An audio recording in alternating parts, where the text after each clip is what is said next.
One. Good evening, or is it good morning to some of you guys, most of you? This is Shootin' the Breeze, episode 41.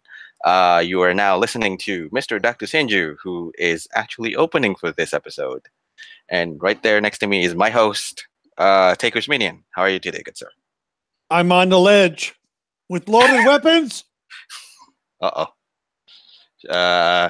On one side, I'd rather took a poke on your rib and let you fall, but please step away from the ledge, please. I don't want to. I like the view here. Drop I the really AK-47. like the view here. No, not the AK-47. Drop the Glock. Drop the 6-hour. I got the Glock in my hand. You're not going to get it out of my hand. Just step away from the ledge. What are you doing, sir? I'm looking at all the beautiful cars down there. And a nice sidewalk. A nice sidewalk, too. Yes. Yes, ladies and gentlemen, TakersMinion is somewhat enjoying the view and is feeling quite suicidal somehow. May I ask, why are you being a little bit suicidal this week? Block and Roman. Oh, of course. Does that actually... We'll get to that later. Let's talk about other stuff. Before that, can you just step away? That might get me to step away from the ledge. From the ledge. Yeah. Just step away from the ledge for now, currently. Although Titus World Slide wasn't bad either. I mean, okay. If you wanted to knock it out of the park on the first get-go, so yeah. Let's knock it out of the park on the first get-go. Greatest Royal Rumble happened today, I think, for all of us. It happened. WWE's Greatest Royal Rumble delivers an over-the-top, but to me personally, I think it's a little bit of a troublesome spectacle. I mean, your mileage may vary with it, but I think we both can agree that that the show has been a paint by the numbers kind of thing up until the end of it all. No, not so much the end of it all. I mean, Strowman winning the Greatest Royal Rumble was perfect. Yeah, that was great. Daniel breaking the record for. Have you seen Daniel Bryan's chest? Yeah, he looks like he was in a match with Walter. Yes, that really did remind me of Dragunov's chest. Even I was thinking the same thing when I saw his chest. I'm thinking, holy shit, Walter and Ivan Dragunov. Yeah, I was like, oh my god! And according to Daniel Bryan, Roderick Strong did all that damage. Yeah, I mean, I was cringing. I was cringing when I read it, and I was cringing even more when I watched the screen caps of how beat up his chest is. It's red. It's as if you get 10 or 12 slaps on it. I don't know.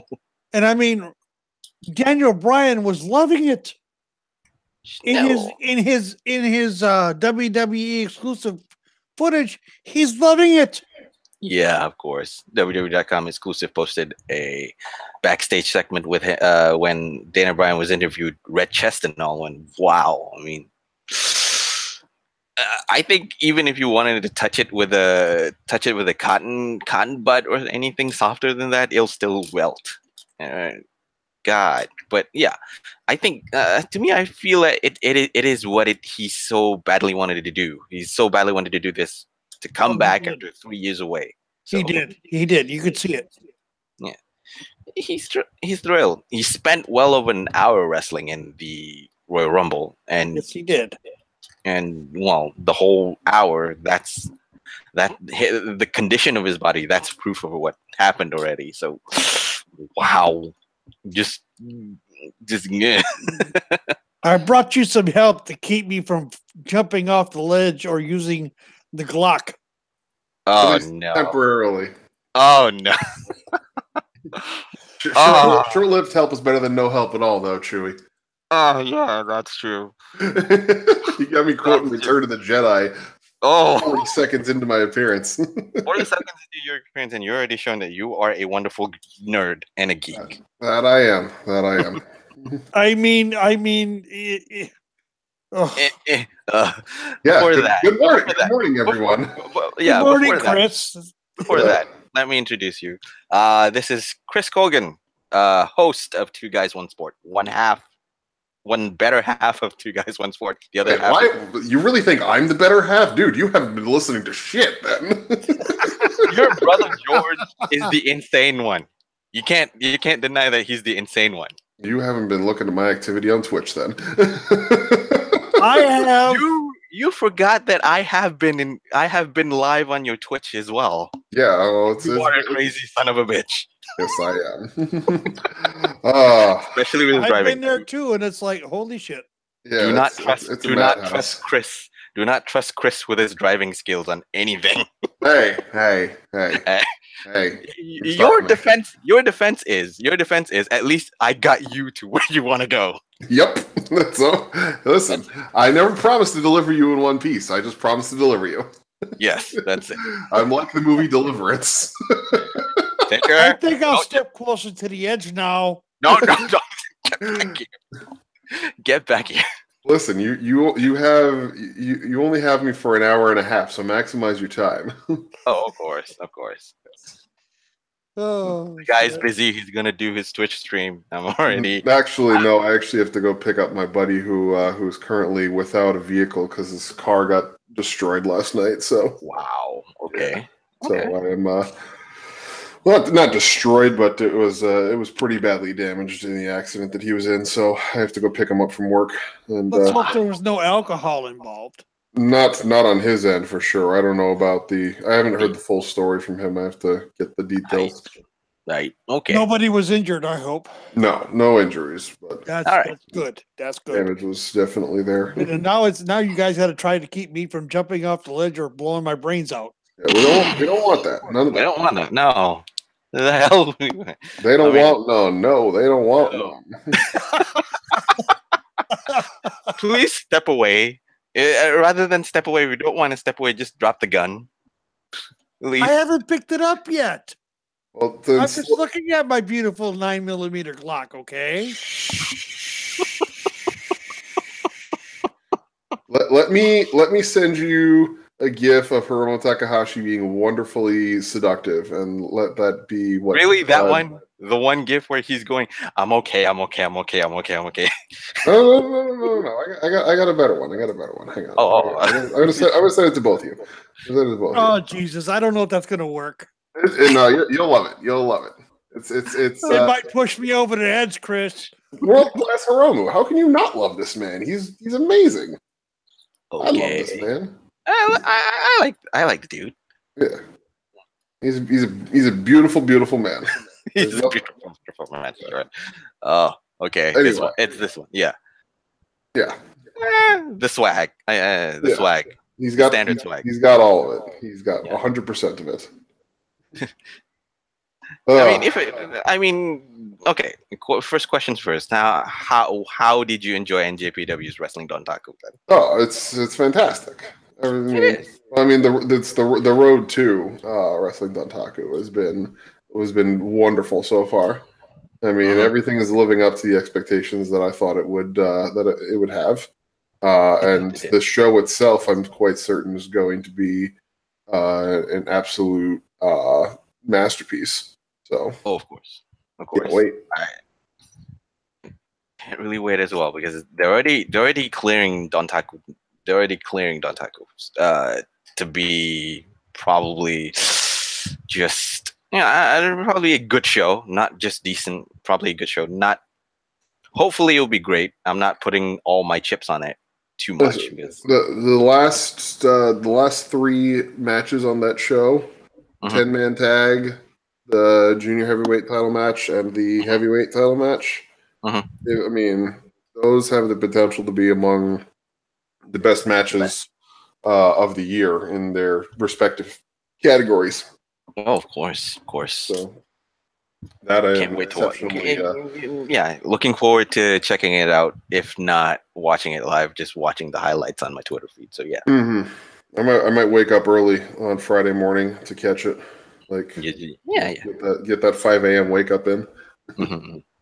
Well, see. Taker's very quiet. I hope he's not going to jump. Put it down. I'm looking at the GIF. Put it down. Oh, okay, good. Look at the GIF. Look at the GIF. It's helping somewhat, but still, I'm on the edge. I mean, I hate to talk about Greatest Royal Rumble. Let me just put it out there right away. I didn't watch the show. My boycott is still going strong. I didn't watch the show as well because I was busy recording an episode with Don Sal on match fixing as well. Nice. I wasted 5 hours of sleep to watch the show. But I caught the highlights. I catched the results and any highlight spots and all that because to me, I feel that it delivered. It delivered an over the top spectacle, but at the same time, it also delivers a rather troublesome spectacle, in my opinion. Anyways. Yeah. As one of my buddies put it, my buddy Mike, who was on Two Guys One Sport a couple of weeks ago, as he put it, that's 5 hours of my life that I'll never get back. Mm-hmm. Your mileage may vary on the 5 hours, whether you wanted to get it back or not. I mean, nevertheless, you already wasted the 5 hours watching it. If you're watching it or 5 hours reading about the highlights of it all, just one or two. But hey, looking at it from a show standpoint, I mean, it's more or less your paint by the numbers show. It's just over the top. If you think, imagine WWE's show as a pay-per-view show as a regular show with all the pomp and circumstance, fireworks, over the top sets, whatnot, and give you because hell, the whole fireworks started from start to finish. So. Yeah, they shot their wad on fire on pyro. Yeah. Well, that's probably because the Saudis paid for it entirely. Since WWE doesn't want to pay for anything right now. Yeah, because I dare say I dare say that the pyrotechnics for the Greatest Royal Rumble blew away anything WWE done at its hallmark event in quite some time. Ever since they discontinued the usage of fireworks and smokes and mirrors and whatnot. Watching it come back, oh my god, it's just multiple fireworks shows exploding high above the stadium during wrestler entrances, starting at the beginning, going up until the end. They have money to pay for fireworks for all the 5 hours of the show. Mm-hmm. I mean, well, according to what I'm hearing, or what I've heard from others. Mm-hmm. Is that this is a 10-year, $200 million deal. That they're going to run a show every year for a decade? Yes. Saudi Arabia? I mean, okay. I'm out. I'm done. Fuck it. That's it. I'm over it. No. Chris, don't join him. Don't join him on the ledge. Oh, no. I'm not getting on the ledge. That is not a thing that is happening. But I am absolutely just like this. The boycott will continue until somebody decides to have a fucking moral compass. And pardon my language. I know this is not my show, but seriously, what even? Like, can we seriously just for 1 second just remember who it is that we're getting in bed with here, or that they're getting in bed with here? This is I understand what you're saying, Chris, and I'm on record as saying the women will be there in the future for one simple reason. The current crown prince and the king, the crown prince was able to convince the king one of the biggest things over there is women driving automobiles. Or basically women's role in general, I think. That's women's role in general. But one of the biggest hurdles that's been crossed is women being allowed, single women being allowed to drive automobiles. It's already happened. We cannot afford, WWE is not going to go in there and say, well, you need to go faster. You need to do X, Y, Z right now, or we're not coming. Yeah, I think I understand that. Yeah, because WWE can't I listened to what you had to say, and I'm like, okay, Chris, patience. We need patience here. We've got 10 years. I mean, okay. Here's I'm not trying to convince you. I'm just trying to say trying to make you understand the other side. No, I understand. I completely having been there, respect that. I myself having been there. It still is. Yeah, You know, okay. Here's one of the paint of the pictures thing kind of thing. Sure, WWE is getting a lot of money for the deal, and it's never a good idea to. But it's never a good idea for WWE, for example, to just go into a country like Saudi Arabia and then probably telling those people who live there or those people who are watching that what they're doing or what their culture is wrong, and you don't care about respecting them. You just say this is how we do it right and whatnot. It's if WWE were a company that struggled to break even every year, we could be a little bit more understanding of its reluctance to just turn down such a huge offer. But the fact is, WWE is a very big company, and this would have been a perfect chance to actually be at the forefront. Just that there was no desire in their part, by all accounts, to turn it down. They jumped right into bed at the Saudis.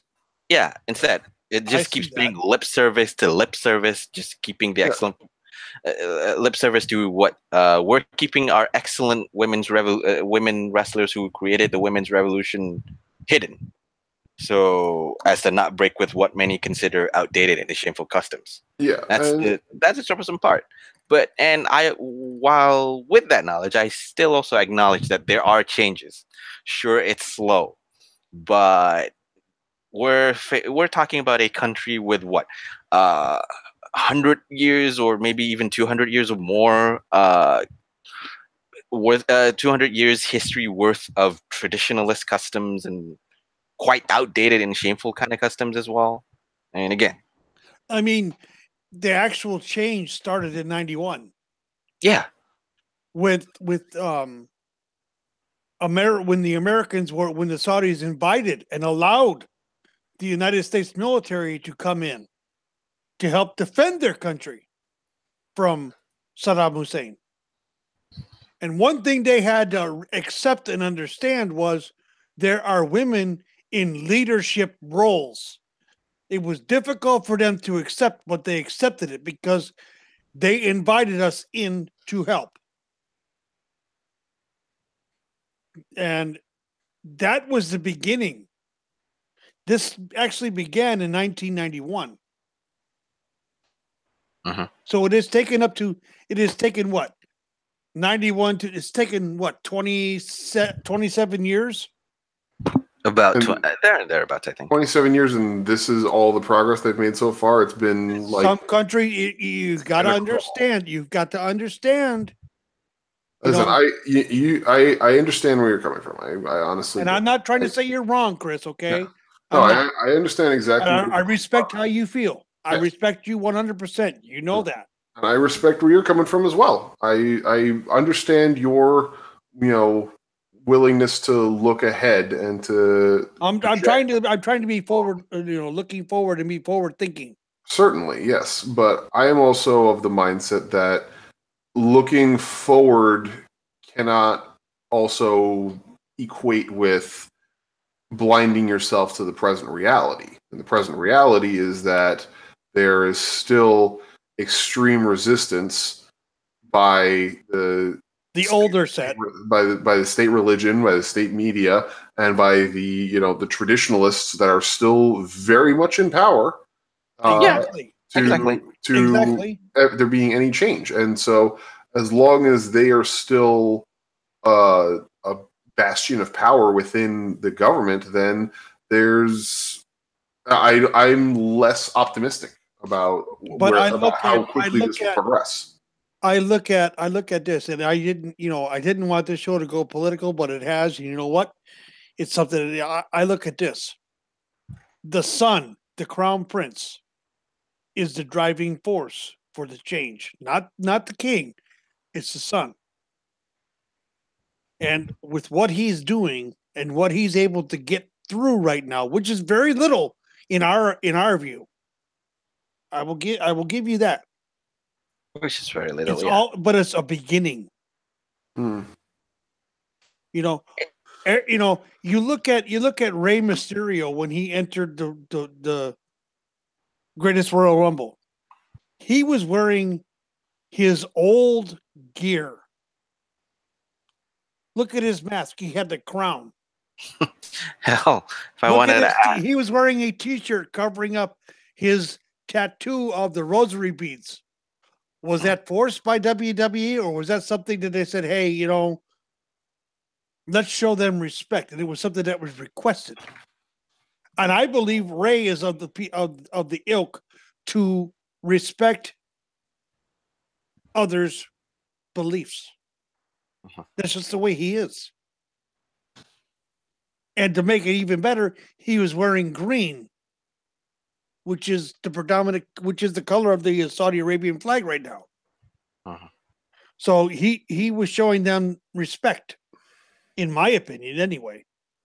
Are we sure that was his choice? I don't know if he was forced to do it or not. Yeah, exactly. We don't know if it was something by his choice or if it was, dictated to him. Well, you look at Sammy. Sammy didn't go. Yep. Why? Saudi Arabia and Syria have got strained relations right now. Sammy is of Syrian descent.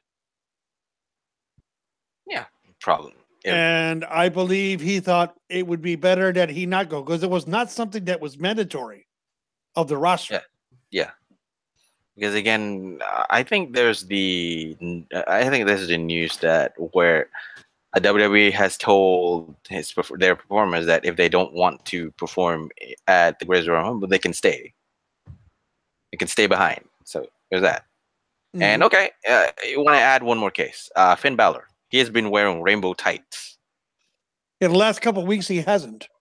Yeah, the last couple of weeks he hasn't. But usually when he did wear that to promote inclusivity and telling the world that Balor Club is for everyone. Yeah. Mm-hmm. It turns out Balor Club is for everyone, unless you're in Saudi Arabia. Rainbow tights gone.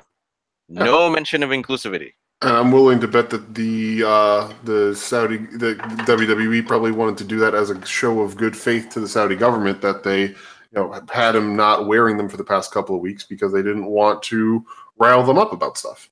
Yeah, which I don't see as a problem.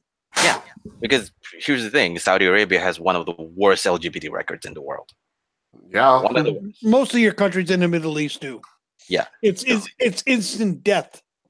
Mm-hmm. Mm-hmm. It's illegal to be gay there, and transgressors are punished with everything from fines to torture to death. Yeah, and as someone with family members who are within the LGBTQ community, I am not okay with that by any means at all. And Chris, I will tell you this: having been involved in the adult industry in the past, and yes, people, I'm gonna say this. My wife and I, Legends Lover and myself were involved in the adult industry in the past. Mm-hmm. We know a lot of people from that genre, and we have no feelings one way or the other. We respect how they are, what they are, and who they are.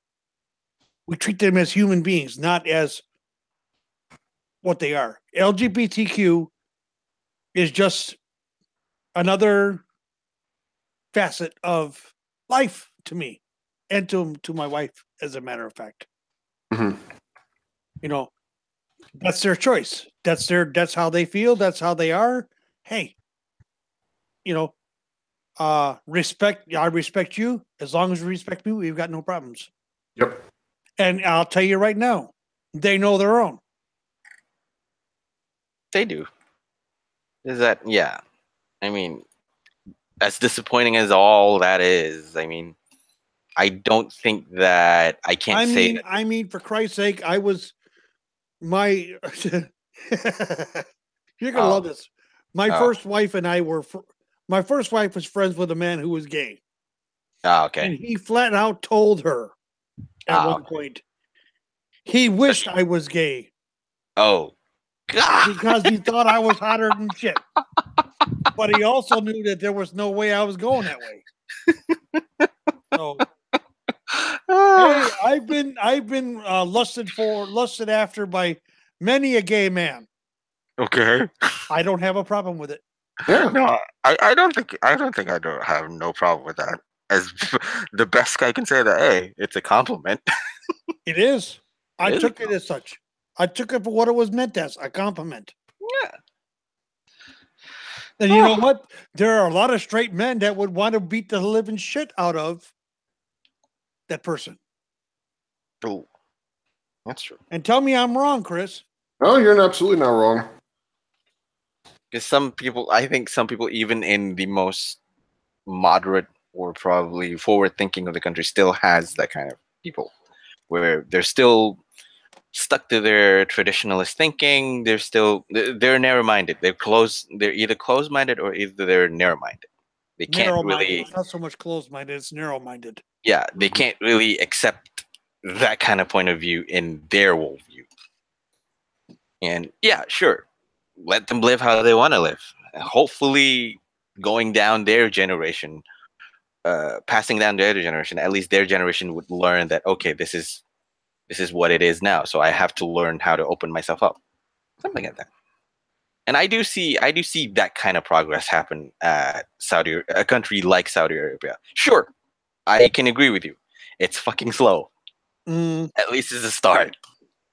For like what, 27, 30 years, and then the whole country government is run by the one single family. Yeah, it is. For hundreds of years, I think. Even the father dies and passes down to his crown prince, and that crown prince, when he has sons, he becomes the king, dies, and then passes down to his. There's no such thing as democratic voting. There's no such thing as democracy there. There's constant monarchy, absolute monarchy there. Well, here's something that I'm going to bring up, and it's something that was said in Coming to America, a movie. Okay. It's something that James Earl Jones, the king of whatever country Eddie Murphy was from. The king. Oh, the story. That story. What was it? The story again? What was it? You know, that everything is arranged and this and that, and he's like, and the wife is like, James Earl Jones is like, who am I to change the tradition? And the wife says, maybe it's something that needs to be done. What was the story again? Coming to America. Yeah, there you go. Yeah. He wanted to find a queen or a woman that he wanted to marry for love, not because it was something arranged by his family. Sure, yeah. I agree with that. No qualms there, because so if you take that storyline from that movie and apply it to what the Crown Prince of Saudi Arabia is trying to do, give him time. It's going to change. I don't disagree with that. Yeah, but I think like if we're gonna apply that to broad spectrum analysis, and again, I know we don't want to get political, but like looking at the situation in Saudi Arabia, compare it to what's going on in the United States, where the youth and millennial generation are trying to be catalysts for change, but because the baby boomers and geriatrics all have the majority of the money, they're what money? I'm broke as hell. And I'm 53 goddamn years old, so I qualify as a baby boomer. Okay. That's true. Okay, well, I'll reclassify. The 1% is they continue to have all of the money, and therefore they continue to exert all of the influence. And in a lot of ways, that's similar to what it is in Saudi Arabia, that the, like I said, the conservative elements continue to be the ones that have all the power and all of the influence. And as such, changes at a snail's pace. Just like it is here. Just like it is here in the U.S. Yeah.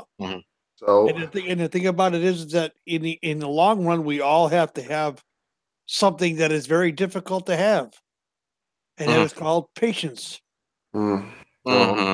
Unfortunately, this planet isn't going to last long enough for patience to be a thing. But whatever. I think the change wouldn't come at our. It's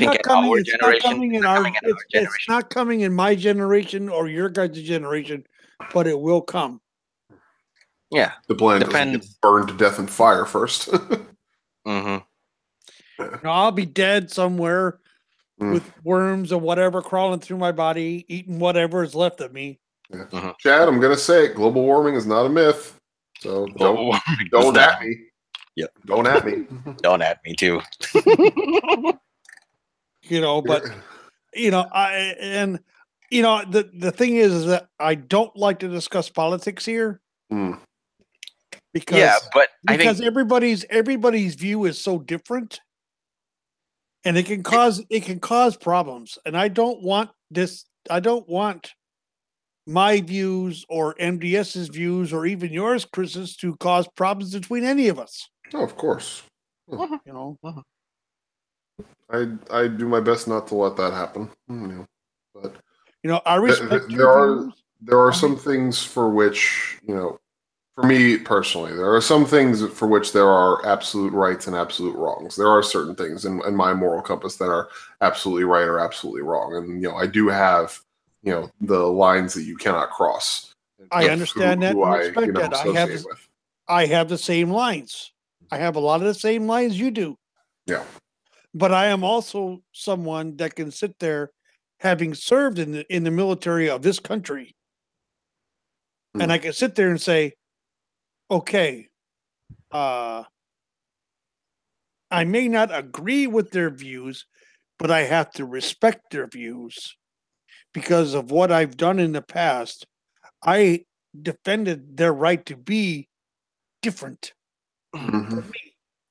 I mean, I think it's this. I think it's a good. I think I posted a quote best from Voltaire. I may not disagree with your opinion, but I will defend the right to death for you to voice your opinion out.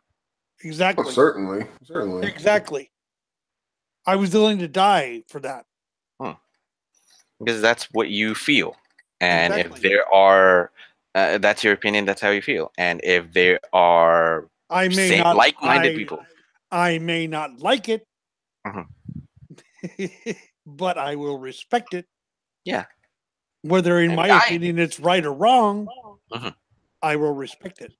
I mean, okay. I get it. I consider myself highly traditional. I consider myself a little bit of a traditionalist and a little bit of a liberalist, for that matter. I'm straight at the middle. Some of the mindsets that I know older generations have are laughable in my eyes, and some stuff that I see younger generations do still makes me feel okay. Are you actually sure you're going to do that? Because that sounds a little bit odd and sounds a little bit idiotic. But there are some things. I will say, never mind. That's how you think. That's how you wanted to do it. Go ahead and do it. If it works, it works. If it doesn't work, well, I'm not going to be there and go, I told you so. I'm just going to be there and say, well, what do you learn about your mistakes? What have you learned about the mistakes? So yeah. See, that's the thing. What have we learned here? What have we learned here? That's how I look at things. I try to find the positives and everything, but there's always the negatives and the mistakes that we have to look at and analyze, and realize, okay, well, this didn't work exactly like it should have. Okay. Let us try this path instead. Analyze and look at what's wrong. Talking about analyzing and looking at what's wrong, let's analyze about one biggest thing that has happened. They murdered and executed Roman Reigns. Sorry. He is dead. He is DOA as a character. He is not a viable threat to any title right now. Okay. Let me give you one very funny stat. Brock Lesnar beat Roman Reigns, which is roughly the 35th time Lesnar has beaten Reigns over the past 4 years. This is the 35th time Lesnar has beaten Reigns over the past 4 years. There goes the rumor where, okay, Roman Reigns is going to win at the Greatest Royal Rumble in front of a more receptive crowd because Vince didn't like the crowd in New Orleans. Which I will tell you, the crowd was lukewarm for both of them at best. Yeah. Yeah. I'll say this much. I mean, 35. There's only one instance that I can think of where Roman did win over Brock, and that was the match at Fastlane before WrestleMania 32 when it was the triple threat, and Roman pinned Dean Ambrose to win the triple threat. Ah, yes, that one. Yeah, but I'll tell you what. Like the only time that Roman has had a win in a match that also involved Brock. Well, here's another thing, Chris. Had they left it alone at WrestleMania 31, we wouldn't be in this situation we are now. Yep. We've talked about that ad nauseum on my show. Yes, I know. And you've seen the comments I put in at times where it's like, yes, I've been in a chat room and I'm like, yes, they should have done it then. Mm-hmm. Here's the thing, though. There's a lot of comments about this because we all expected that Roman Reigns is going to win at GRR. Even notable journalists and columnists are saying that. I mean, I remember Forbes columnists spelling out 5 reasons why we should expect Big Dog to win Friday. Brian Campbell and Adam Silverstein of CBS Sports predicted victory of Reigns. I think we all say that, okay, Reigns' time is right now in GRR. We're all wrong. The era of Lesnar rolled on without a hitch. And WWE had the gall to actually say that it's a conspiracy where Roman Reigns speared Brock Lesnar off and out from the cage. They're pushing this whole controversy thing because Roman's feet actually hit the ground first. Yeah. So controversy. They're not gonna say no because Lesnar reached the ground first. So Lesnar went no. So this is where you want to do the storyline continuity WWE on a controversial subject.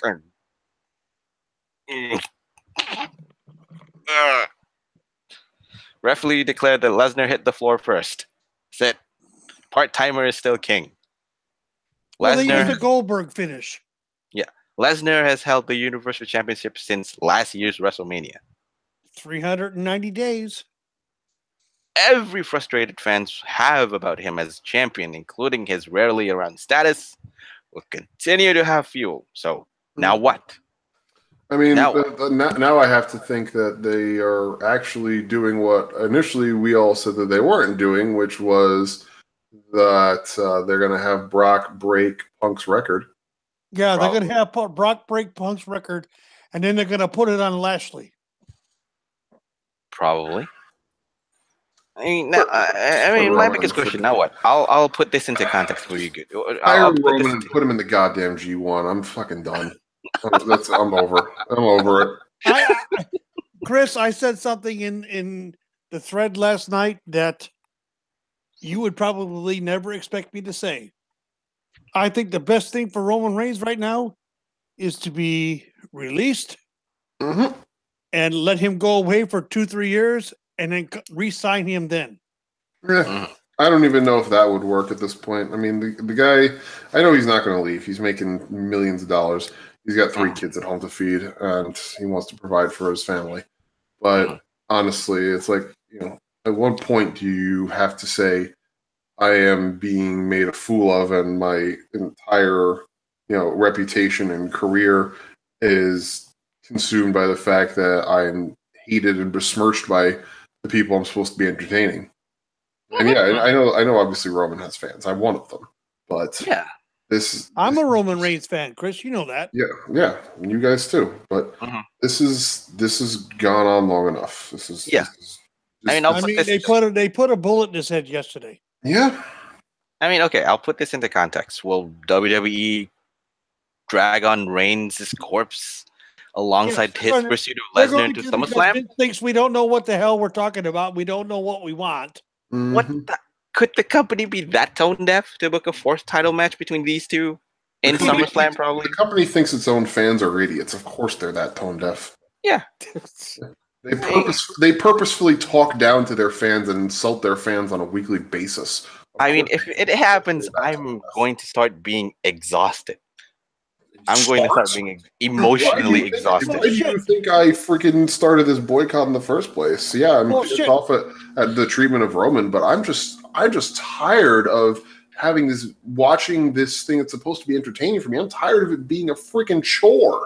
It's an endurance test to watch main roster WWE, and I'm sick of it. I don't need that. I have enough of an endurance test going on my day job. I don't need it when I come home on Monday and Tuesday nights too. Well, Jesus Christ! Another thing that's been brought up in the threads, Chris. I'm really going to torque you up now. Go ahead. Because the women weren't involved in Jeddah. Yeah, I knew about that. Yeah. Yeah. We all Let them have the main portions of both Raw and SmackDown. But the big question is, what do you know, it's going to be hard to do anything on Raw because Ronda, what do you do with Ronda? And I had a very simple thing. A very simple thing they could run. Put Ronda with Natty against Mickey and Alexa in a tag team match Monday night. That's fine. I don't see a problem with that. And people are like, well, Ronda is a special attraction. No, she said she's full-time. She signed a full-time deal. Put her with Natty in a match with Alexa and Mickey. I'll tell you right now, that's money. That's money. I guess. Because Mickey's supposed to, we know Mickey's probably going to be one of her feuds. We already know this. What happened last Monday. They're going to want to put her with experienced people, obviously. That makes a lot of sense. When you got two very experienced people in Natty and Mickey, that'll get her through this match. I am so I mean, okay. Going back to the whole Lesnar thing, here's something that you'd like though, Chris. If you thought that I'd be mouthing off how Avengers Infinity War was emotionally exhausting for me, I haven't seen it yet. Don't give me anything. No, I'm not spoiling. I'm not spoiling. Okay. I'm not spoiling. I'm not want to talk about that shit because I'm not into the comic books. Damn it! This is the whole thing with Brock Lesnar and Roman Reigns is twice as exhausting as that one. So, you're gonna be less exhausted watching Avengers Infinity War than watch Roman Reigns versus Brock Lesnar Part 4. Like I told you earlier, yes, I am not the comic book nerd of this generation. Okay, I watched Batman the television series off the comic books. I will admit that. But I'm 53 years old, going to be 54 in June. I cannot get into the shit today. I just can't. We're not forcing you to get into the shit today. No, we're not. He's just using that as a point of comparison for me, and I understand. I'm also avoiding spoilers. This is becoming one of those Infinity Wars. Yeah, where I'm at the point of taking the Glock and putting it to my freaking head. No, we don't want that. I mean. The whole confusion surrounding whether Lesnar's feet touch the ground. Sure, it could be mean. It's a goddamn Goldberg finish from the 90s, for Christ's sake. Yeah. Here's my problem with it. It makes no sense from a kayfabe standpoint that Roman Reigns, who has lost 2 straight losses to Beast Incarnate, to Brock Lesnar twice in a row now, could remain as the #1 contender. No. If he becomes the #1 contender yet again, I'm getting exhausted. How? Tell me how. At this point, controversy. It just feels like it like I literally just thought of this now because of what they just did. Yeah, go ahead. In the GRR. At this point, it just feels like WWE is looking at all of the complaints of all the people on Reddit and on Twitter and everything, all the complaints that they have about Roman Reigns, and saying, yeah, let's do that to get them even more angry. That's what it feels like they're doing, honestly. It feels like, they backed off. And meanwhile, Vince is in the back room.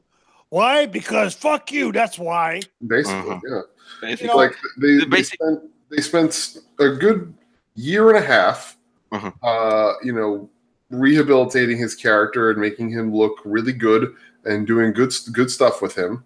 And then the past 3 months, it's just all gone into the garbage disposal.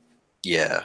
All that work and all that effort to try and get him some goodwill. And it was working, and they just said, nope, screw you, and just threw it all away.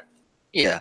I mean, think of it this way. I think they spent about 6-7 months listening to Wednesday Night Shootin' or Two Guys One Sport, just listening to us bitch and moan about how WWE has been mistreating Roman Reigns, and somehow I swear on the lives of my grandchildren. Vince has his goddamn spies listening to the shows you noted. Mhm. We listen to. I think wouldn't it's the doubt shows it. we listen to, or the shows that we do. I'm talking about the shows we do between Wednesday Night Shooting, Two Guys, One Sport, and us, because you know as well as I do, an idea I floated on this show 2 weeks later happened. Somehow, in some way, in some godforsaken way, they actually did. And what happened that night when it happened? The fans went out of their mind. And you went coming and going, dude, they actually did what I said they were going to do. Oh, yeah, okay. Mm-hmm. And I know Chris remembers that. Mm-hmm. Because Chris was on that show that day. Yeah, that was. And you said, you're out of your fucking mind. I did. I did. 2 weeks later, what happened? Oh, goodness. Yeah, I'll take the L on that one. I'll take the L on that one. I mean, okay, here's the plus side of it all. I mean, okay. If we want to take out Brock Lesnar and Roman Reigns' main event as being non-existent or whatnot, actually, from what we read, it's actually an entertaining show. Over the top, full blown over the top. I mean, I still think that it was. It was There's a lot of unnecessary spectacle and smoke and mirrors to try and just Yeah, I can agree with that. Yeah. The least I can give it is that it's a paint by the numbers kind of thing. The most that I can give it is it's a good show. It's not great. It's not fucking great. It's just over the top. It's like watching an overtly cheesy movie of something that is cringeworthy at worst and just serviceable at best. But that's how you feel when you watch GRR. Unfortunately, someone shot the gun. Yeah, he's unboxing the ammo. I'll play over here and bleed out while you guys talk. Should we call the ambulance now by now? Sure, go ahead. I probably will bleed out before they get here, though. Where did you actually shoot yourself? In the foot? In the guts, okay? Oh, in the guts. Stomach wounds, lovely. Lovely. They got time. I mean, Taker, you can't deny that you got entertained. You laughed your ass off when Titus O'Neil fell on his chest. But why didn't he crawl through to the other side? That would have made that move. That would have made that fuck up brilliant.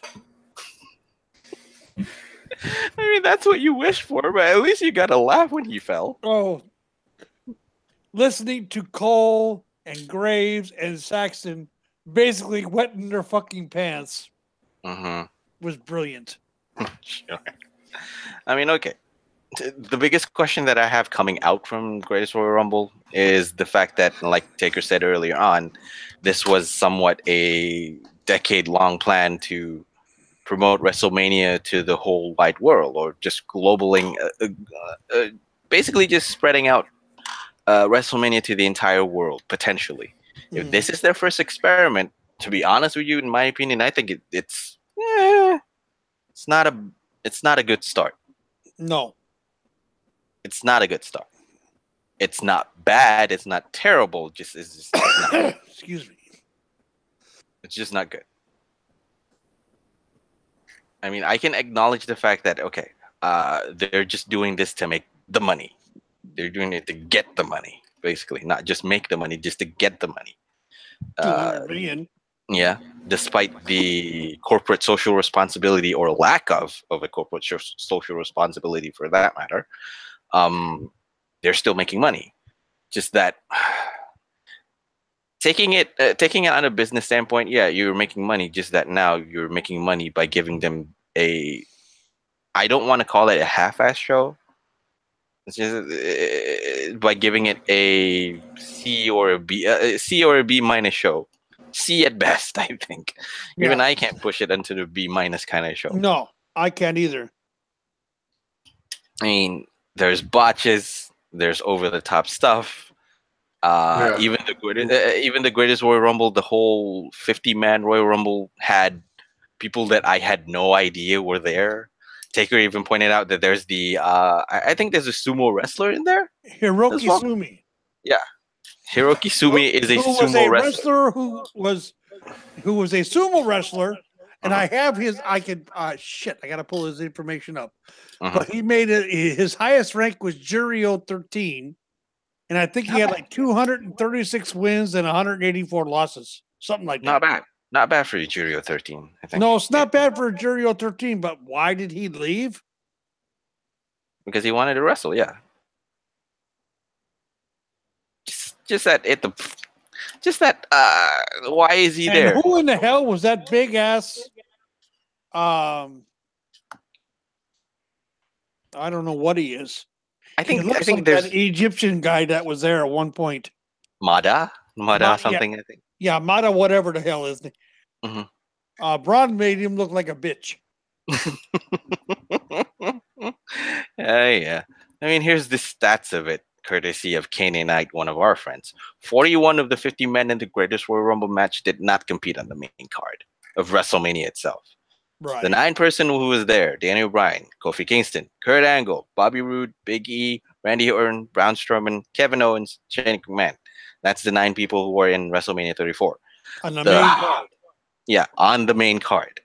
The remaining 41 names are most of what you know.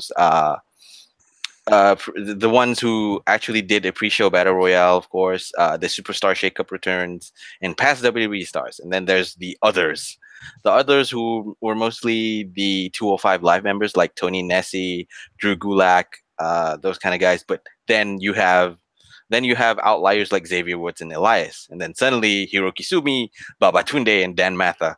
Who the hell are those people? Oh, Babatunde has been with NXT for quite a while. He's a former football player. Right now, they have him on the house show circuit in Florida, acting as Leo Rush's muscle. And it's quite an excellent pairing, I must say. Big man and small man, yeah.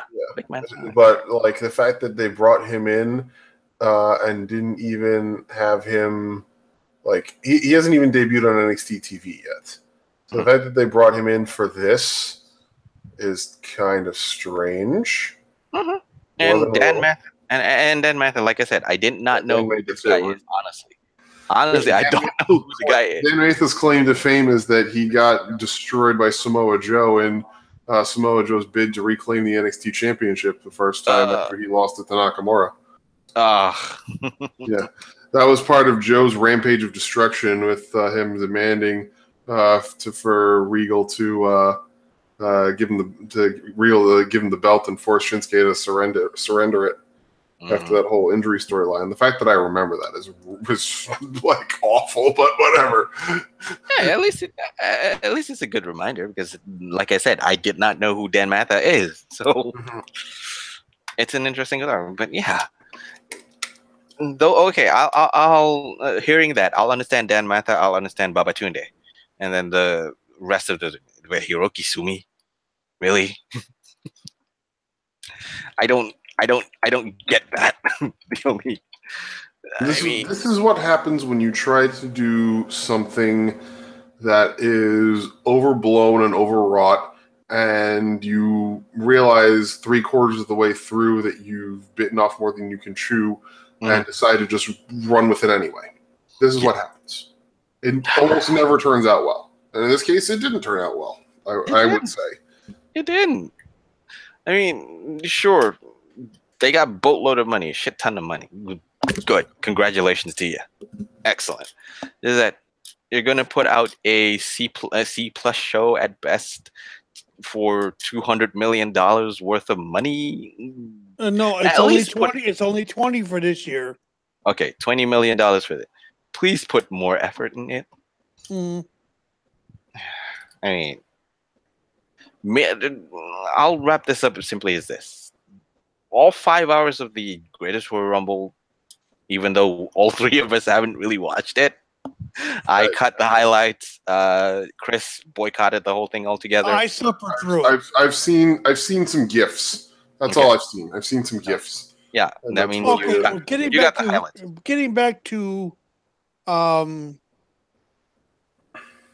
Hiroki Sumi.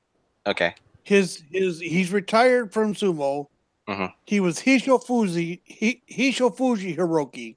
Mhm. His record overall was 234 wins, 197 losses, and 47 draws. Mhm. His highest rank was Jurio 13. Mhm. Well, okay. The only claim to fame is wrestling under deal with WWE because his profile picture on Twitter features Sumi posing with Nakamura. Yep, Yep. that is correct. So he has a long way to go before he can even be a main roster guy. Nah, I don't think he I- is. I was watching him do the in-ring ceremony, the slapping of the hands and all that with Mark Henry. Mark Henry's looking at him like, "Are you fucking serious?" Mhm.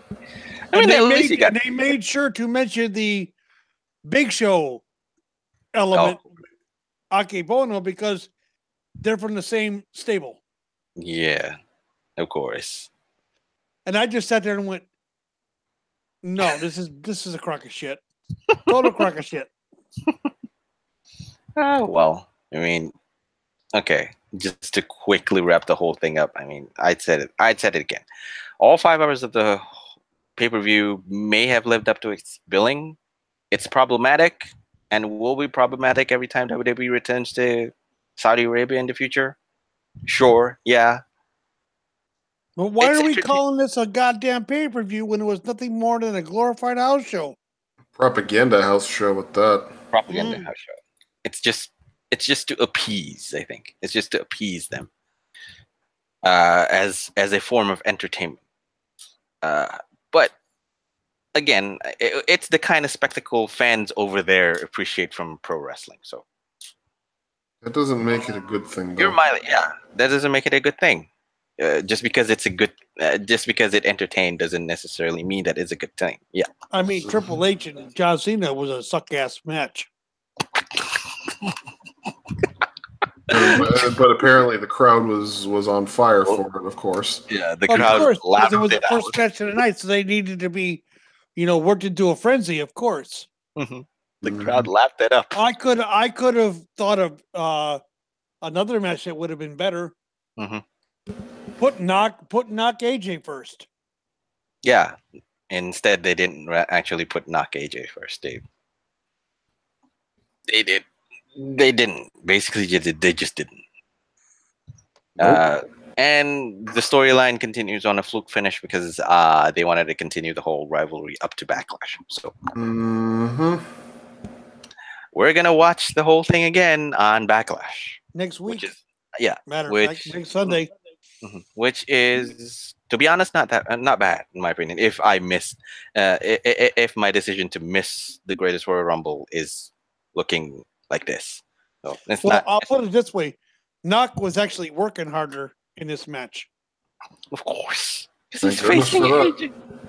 Oh yeah, but I mean the WrestleMania match. I mean that was the epitome of underwhelming. We've Mhm. been over that before. That match under-delivered worse than anything else on the card. But I also think that they were told by Vince, "You can't do the stuff from NJPW right now.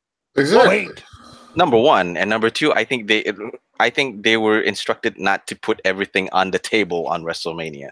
They wanted to save it for Backlash. And that's why they shouldn't have done it that way. Yeah, that's why they like shouldn't. I talked about before. It Mhm. was stupid of them. If this was going to be the first match in a feud, it was stupid of them to book it for WrestleMania. Yes. WrestleMania is supposed to be where you don't leave any money on the table. Yep. And good God Almighty, did they leave a lot of money on the table with this one? Yes, I mean, you can actually, if you want to compare the whole thing with their match in Wrestle Kingdom, you can actually compare.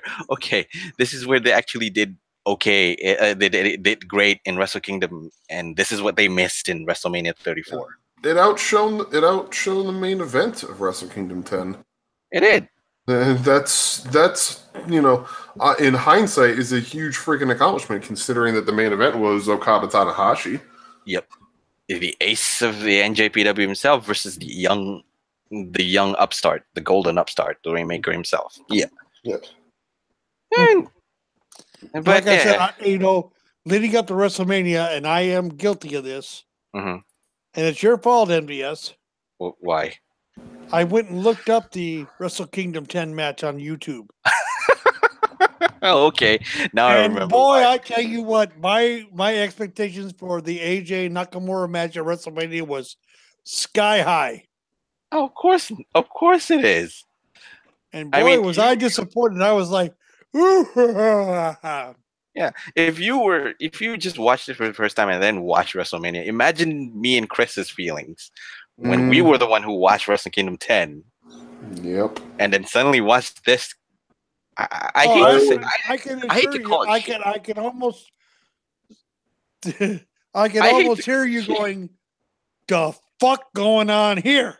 Yeah. Pile of garbage. I hate to call it shit, but it did.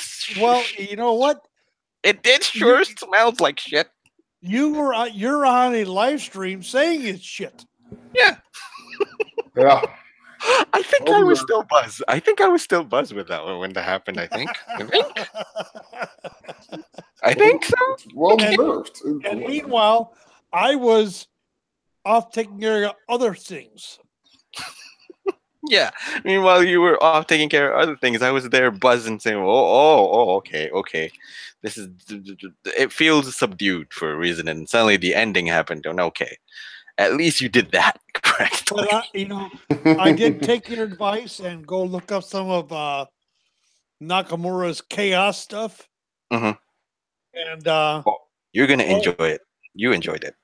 Oh, he's doing a lot of it now. Mm-hmm. He did. Oh, yeah.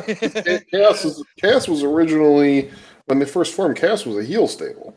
Yes. And they're now only just now getting back to their roots of being a heel stable now. Because I think looking at what Nakamura is doing now versus what he did in Chaos, holy shit. He is so far into the heel stuff.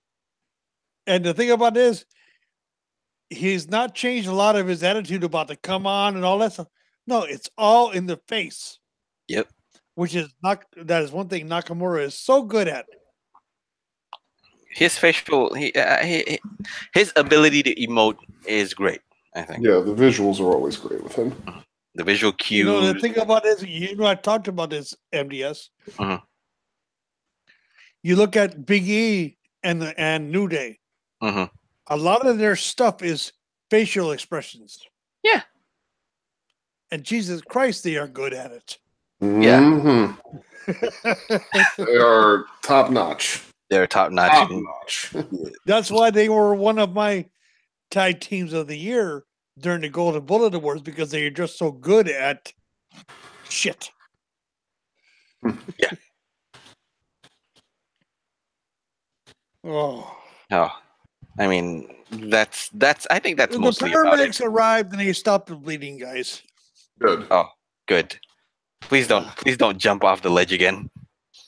If I jump, I won't survive that jump. Yeah, it's a very long fall. Very long fall.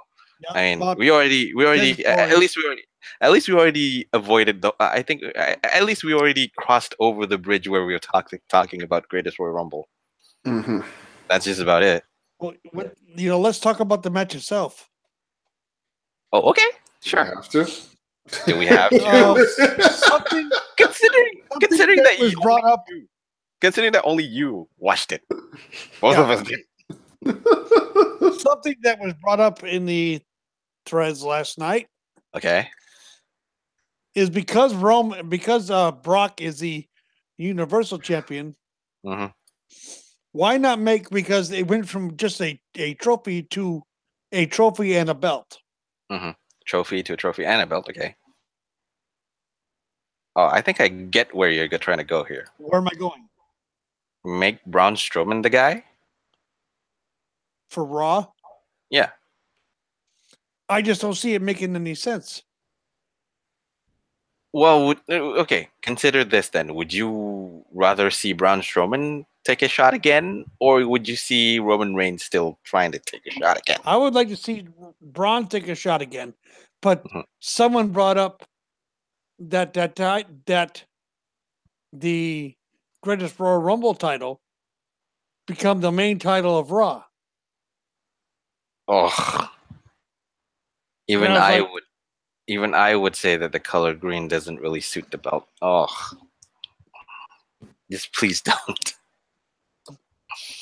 But At most, go ahead. their argument was, well, the what was it? The King of the Mountain title Hmm. on TNA was supposed to only be defended once a year, but turned out to be one of the main titles for TNA. Yeah, their famous inconsistencies came through again in the clutch. And I'm sitting there going, why would Vince? And I asked this question: why would Vince want to take a title that is specific Mhm. and turn it into something that ain't worth a damn? I said, Vince is not going to follow what TNA did. Oh, yeah. I don't see it happening. Mm. If Vince is crazy enough, as we know he is crazy enough, he might just do it just for the heck of it, just because he's entertained by it. know. Possibly. No. But realistically, I don't think so. Because one TNA Impact, whatever it's called this week, is no threat to WWE right now. Sure, Even though they have Pentagon as their champion. Yeah, how does that make you feel, Taker? I'm on the ledge. Pentagon as the champ is At least it's interesting. Number one. Although Pentagon and questionable. Chris, I'm sure you'll agree with this. Pentagon belongs in WWE. I don't know if he belongs in WWE because I feel like his style would be completely wasted in WWE, but he certainly is miles and miles above that crappy Impact World Champion belt. He is. The belt that was formerly held by El Bordo del Patron, or whatever the fuck his name is. El Pinche Berro. The fucking dog. And serial sexual abuser Austin Aries. You know. Yeah. Let's not forget, the history. Never forget the lineage. Never forget the lineage of the belt. Mm-hmm. That's one thing I can say about the WWE belt. I have not heard anything negative about anyone who's ever held that title. Jinder Mahal. No, I'm talking about in the sexual predator or abuser. Shawn Michaels. Shawn Michaels got out from under before that shit came out. Not anyone holding the title. You mean while he was holding the title? Okay, exactly. While they were holding the title, something like that never came up. Right. Okay. Yeah. Now right. I understand. Okay. Now I get it. That makes more sense. I was frowning. I think there's some, but okay. Now I get it. Because While Stone holding the Cold title, also had run-ins with beating his wife, but it was after he was technically out of WWE when he took his ball home and left. So, but no one, while holding the title, has ever been accused or convicted. Unlike he who shall not be named, who held the cruiserweight title.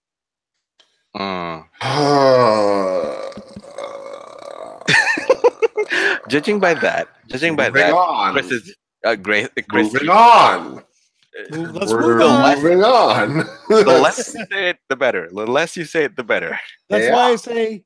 That's why I say the same. No. Just don't even bring up the subjects. Just don't even bring up the subjects. Let's just calmly Even walk that's away. too much. Let's just calmly walk away. Yeah. But someone else. Move along. Just move along. These are not the droids you're looking for.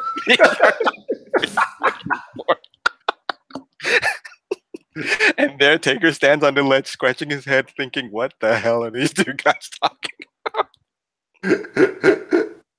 Anyway. He might jump. No, he's not. He's not doing it. He might jump. I just have a good feeling that he might jump. But anyhow, I mean, back to wherever we were talking about Impact Wrestling. Yeah, that's surprising. Pentagon Junior, Impact Wrestling's world champion. That surprises me a lot, and I agree with you. Penta is way better than the rest of the Impact Wrestling's talent. Yep, by far. He goes by leaps, not just leaps and bounds, just leaps. But he's way better than most of them combined. Absolutely. And even the introduction of Su Yung into the knockouts division, where she's already immediately slotted into the program of Rosemary, didn't really actually do that. So aside from Penta and Rosemary, those two were the ones who were propping it. The rest were even that won't save you. It's an alternative. I'd say I'll agree in that, dude. It's an alternative, but nothing. I just don't understand. Well, I do understand. I do understand why Lucha Underground and decided to enter into the partnership with Impact. I understand why they did it, but it just seems like a giant, colossal waste. Yeah. For the people who have to, put themselves into Impact and be involved with that. But anyway. Okay. Why would they? Why the thing about it is that why would Impact put a major Lucha Underground star over as their champion? My opinion is this: they want to get more people and more ratings to try to compete with WWE. And that's not going to work. Nope. Especially not while not while Pentagon and Phoenix and a lot of the rest of the Lucha Underground stars, not while they still have many lucrative opportunities on the U.S. indie circuit and the worldwide indie circuit, for that matter, as well, for people to see them and the thing not about have it to is bother too. with The too thing many about it is crappy too is Impact. the thing about it is too is this: Pentagon could always sign with WWE in the future, because if they offered him a lucrative enough a contract, this is the guy that's over in, he's over with AAA, he's over with CMLL, he's over with Lucha Underground, and now he's over with TNA. Three of them are major quote unquote major promotions. Sure. Yeah. I still don't believe that his moveset necessarily is worthwhile for WWE. Why not? They just signed Ricochet. Yeah, but Pentagon is a guy who breaks arms. So WWE's moved away from. Well, what did Brock Lesnar do with the Kimura lock? And when was the last time that he did the Kimura lock? As far as I can remember, it was in one of the matches against Undertaker. That's it. From 2015. He also did it with the what was it? Seth Rollins and his lackeys. That was before the Undertaker matches. That was in the lead up because when Lesnar came back was, I want to say, in either May or June of 2015, and because he came back after he got quote unquote suspended because of his shenanigans from the night after WrestleMania that year, and he They started up the feud with Seth, and the only reason that Seth retained the title that they had in their title match at Battleground was because Taker showed up and kicked Brock in the balls. And that started off the next Taker Brock program. But the thing about it is that it's been 3 years. That's the bottom line, though. Yeah, it's been 3 years. But the thing about it is, you don't think they wouldn't allow him to quote unquote break arms? No, with the likes of Becky and Ronda on the roster, especially after what Ronda has done to different. Stephanie. It's different when you're just having them do the submission hold versus having the arm actually broken. And I think that part of Pentagon's appeal and mystique is that he actually goes all the way with that, and does things that are a little bit more. I don't think it's literal. No, of course not. Of course, it's not literal. But for that, I don't think that they're going to go back to what they were doing, like when Brock was regularly going around and kayfabe causing injuries to people. That is why not? That's another. That could be a reason. That could be one way that Roman gets his cred back. Think about it. They've gone to that well once before. It's been 3 years since they did that. It worked very well when they did it. You think about it for a second. Then they backed off from it again. But you think about it. If they were to bring Pentagon on and have him take, let's say, break Seth's arm and break Dean's arm, you don't think for 1 second that Roman won't go after him? People will cheer Pentagon over Roman 365 days a year. 365 days a year. Pentagon is the only person that I have ever seen who walks into the room in a lucha style outfit with his face covered and is also under 6 feet tall, a rather small man. I love Pentagon. Still, the entire room stops and stares at him. I love Pentagon. He has that presence, and I'm sorry, as much as I love Roman can't compete with that. He doesn't have the charisma to compete with Pentagon, especially when you're talking about a crowd that's already predisposed to be against him. Roman would be buried alive with that. True. That is not something that they would do anyway, because Pentagon is under 6 feet tall and is a relatively small guy. You'd be on 205, and it would suck. I mean, the matches would be fantastic, but the thing about it is he doesn't weigh. He weighs 225 pounds. Really? Yes. Oh, I thought he was smaller than that. Oh, well. Well, that's good to know, at least. But I mean, I could easily see WWE fudging the weight and saying that he's 205. I could easily see him doing that. Yeah. You don't think that they're doing that with Pete Dunne? There's no way Pete Dunne is 205. Not a chance in hell. No chance in hell. They are very liberal with fudging the weights where they need to. I don't even think Cedric Alexander is 205. According to Wikipedia, Pentagon is 5'11", 207. Oh, funny. Pentagon is the same height as me. Nice. Funny. 4 inches tall, 3.5 inches taller than me. Yeah. So, I don't see that being a thing that would happen. Personally. Okay. It's fine. Okay. Should I? Is it going to be ad nauseum if I ask both of you how to fix Roman Reigns? Then there's nothing to do. I mean, there's nothing. There's nothing doing. There's nothing. Release him. It is a lost cause. It is a fool's errand to believe that even at this point, if they did do a full blown heel turn, that Roman would get his mystique back, because it's just too much animosity build up. People are just they're too entrenched in this whole mindset and methodology of just hating on the guy nonstop.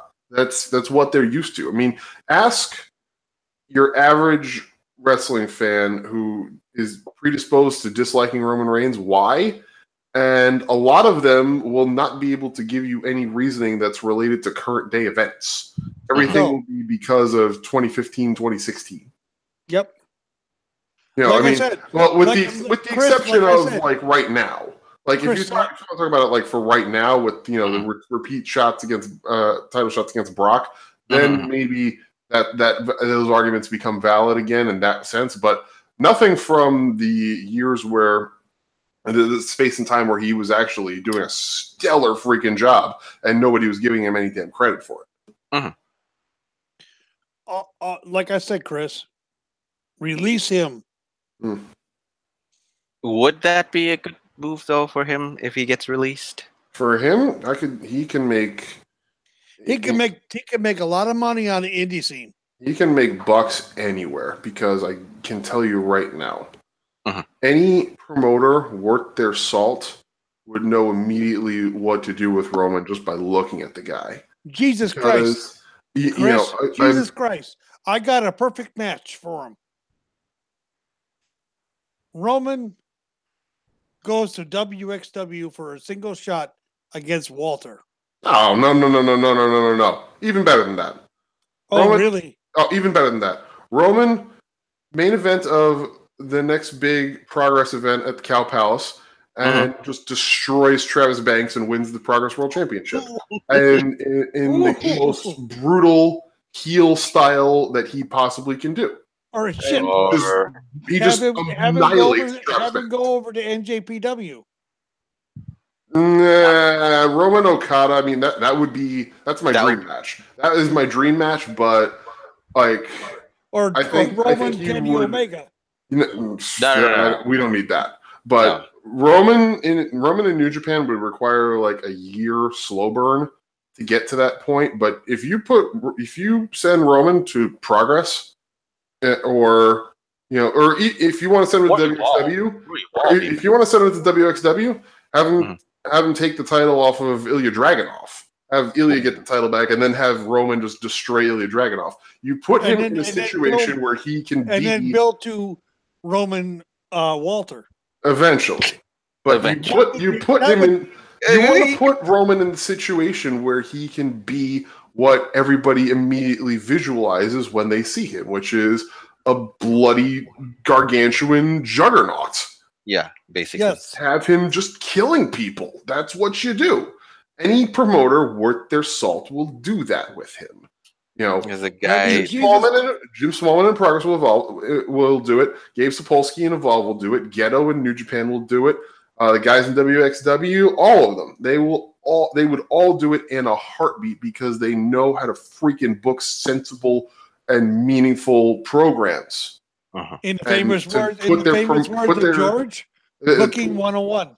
Yeah, put your talent in situations where they will succeed and thrive. And WWE has never done that. Yes, they did. Well, once. They did it once. Just once. So. They did it back in the 70s and 80s. Well, I'm talking specifically in relation to Roman. They did it once with him, and after that, and then they immediately backpedaled on it. They did that once when he held the Intercontinental title. Oh no, I wasn't even thinking of that. I was thinking that was the biggest goddamn mistake they ever made. His second WWE title win. The night after he just the night after he brutalized Triple H and had the entire arena in Philadelphia chanting his freaking name 10 months after they booed him out of the building. I will never not go back to that. I will never not go back to that because that was the pinnacle. That was the crown achievement moment for where they have had Roman during the entirety of his singles run. And ever since then, nothing has measured up. Everything has been tepid at best in comparison to that. You will never, and at this point, with how long it's been since then, you will never recapture that. Well, here's the funny thing, Chris. Gino, the biggest anti-Roman fan, was, and I remember this, after that Monday Night Raw, I listened to the, what was it? The, Live? the show that they used to do with him and Sean. Yeah, Cage Side Live. Cage Side Live. Mhm. And Gino was gushing over what happened that night. Yeah. Gushing. Yeah. Like, and it was like I put the over under at 3 and he said 0. He said no, he did not say what a stupid show. Why? Because Roman got over in Philadelphia, one of the hardest smart crowds in the country. Mm-hmm. I'm saying. I've been saying. This is just never been a case where they have misused and mistreated a performer as badly as this, honestly. Mm-hmm. I mean, Jesus Christ, they didn't treat Rikishi this goddamn bad. Yeah. Oh, no. And you know the thing about it is he's from that family. Yep. Yes. They never treated his father this bad. Nope. Oh no. Just yeah. And that was what I think his father was Sika. Yes. Sika, yeah. They never treated him that bad. Why are they doing this to him? Why are they shitting on him so bad? Because Vince is at that stage in his career, in his livelihood at this point, where he is of the mindset that if he can't have it his way, then nobody gets anything until he gets his way. That's where we're at. That's the bottom line at this point. Like that's the only thing that I can possibly say that will be of any validity in terms of an explanation for this. For a guy who you claim to want to be your top guy, the ace of the company, the guy leading the company's new crop of talent as the old guard starts to phase out. Although, Vince won't let the old guard phase out because, the crowd won't do what he wants them to do. And now he is just outright screwing everyone, including the guy that he wants to get over because they won't do what he wants them to do. I will say this. Vince put a 45 caliber slug into Roman's brain yesterday. Yeah. We're all in agreement with that.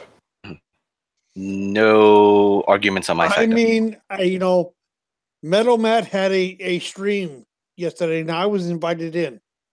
I didn't go because I had the funny feeling that this was going to happen. And my wife, Legends Lover, will tell you, I came up with new combinations of swear words, including the C word, which is very offensive to women when it came to Vince. Combination of swear words. Yep. I'm a former Marine, and I heard a lot. I believe it. I believe it. But when I want to call Vince McMahon a cunt, that's bad. That's why I didn't watch the show, because I knew that there was. But we said on this week's episode of my show, it's a no-win situation. It was a no-win situation from the start. They booked themselves into a terrible spot, and there was no way that anybody was getting out of this. Well, shit. Anything good? Well, shit. Brock's goddamn contract is from rumors I've heard. Is on a pay per appearance as long as he's champion. Yep. Yeah. I mean that. So, like I said earlier, as long as Brock is a champion, Vince can keep him from going back to UFC by saying, "Well, he's on the contract to us." Yeah, I mean, like I said Brock earlier, gonna say, "Fuck you, Vince." Again, take the damn title and have a press conference with UFC and throw it in the garbage, a la Alundra Blaze. Alundra Blaze, Malusa Michelli. Yeah, it's coming. It's gonna happen. It's coming. No, it's not. Yeah, it is. Brock is I mean, I think it's much as Brock. Maybe it will, but like, let's be honest here. Brock, even more than Roman, is a good businessman that enjoys being able to, reap the rewards for what he does. And if you're making that much money for that little work, and you get to spend the rest of your time up in your freaking ranch in Canada shooting geese and fucking sable, like, wouldn't you live the easy life for a bit if you wanted to? Jesus Christ, he doesn't need to. He doesn't need to. He's made millions of fucking dollars already. And yes, of course he would go off, and then in 5 years, go in the Hall of Fame with WWE. Of course, he would absolutely make more money. He makes more money per appearance with UFC. But at his age, I wouldn't fault him for wanting to live the easy life. Absolutely not. Absolutely not. It's between $300,000 and $500,000 per appearance. Yeah. Yeah. Again, he makes money. Good for him. Good for him. It's just that I don't see Brock Lesnar being the guy who crosses over and bites over the hand that fed him. I see it. You know why I see it? Why? Because Brock Lesnar's that much of a cocksucker. Remember when he him and Goldberg had that match back in the early 2000s. Both of them were leaving. Yeah. And why? One of them wanted to pursue an NFL career. The other one's just done. And he wound up back in UFC. But why? Because he couldn't cut it in the NFL. He does have a history of being greedy, certainly. Certainly. Yeah, and I'll tell you right now, if Dana White offered him $3 million for a fight, as long as he threw the Universal title in the trash, Brock's not stupid. He'll do it. In a way, I guess. You know what? USADA, he could serve his suspension quietly. He may already be. That's right. People brought up, well, WWE forces their talent to take steroids. No, they don't. And Brock has been looking a little flabby lately. I will agree. I will agree with George's assessment on that, because he brought that up in the lead up to WrestleMania, that Brock has been looking a little flabby, and I will agree with that assessment. It's definitely not cut Brock like we've seen in the past. Yeah. So right. Maybe he already has. He looked kind of fat at this last show, yesterday's show. Mm-hmm. So if Brock is not doing the juice, for all we know, he could be serving his suspension quietly. Yeah. Yeah. But wouldn't shock me. Wouldn't shock me anyhow. In any case, I need to make my exit here, though. So. Yep. Okay. But thank you guys for having me on. And not a problem. I will certainly be back again soon. And Taker, stay in the chair and stay away from the gun. And stay away from the cliff. Yeah, stay in the chair and stay away from the gun. I'm not on a ledge right now. Good. Yeah. I'm wrapped up and I'm not bleeding anymore. Good. The ambulance came. The ambulance left, and you're like, you need to get to the ER to get that wound taken care of. Yeah. And I'm like, I got a podcast to do, goddammit. Great. All right. Well, I will check out the rest of the show when I get home. MDS, I expect you to keep him alive. That is your solemn duty. Solemn duty. Oh, how you got to take care of the Godfather, right? Exactly. And by the way, Chris, I have to thank you for the introduction on your show last week. All right, it was our pleasure to have you. Being called the Godfather was like, I was humbled by that. Hey, I give credit where credit was due. This was your idea from the outset, and I am just glad that you included us in the making of it. And been please, my consigliere. Promote your show right now. Chris, you and George are my consigliere. I'm Please, sure. come out your shore. All right, guys, if you want to check out Two Guys One Sport, you can find us on YouTube on Thursday nights, 9 Eastern, 8 Central. We are coming up on episode 60 next week. And in the descriptions of all of our videos on YouTube, you can also find the links to our iTunes page where you can subscribe to listen to older episodes, including the special edits that we do that have the intro and the outro to the show. So we appreciate if you can subscribe. Which someone's supposed to be working on for us. Yeah. MDS. And you can follow us on Twitter as well at 2guys1sport, number 2, number 1 in the handle.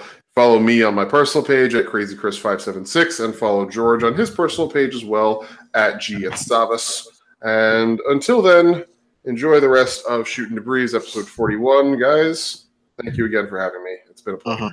Thank you for coming to help me jumping off the ledge and thoroughly committing suicide over Roman. Yeah.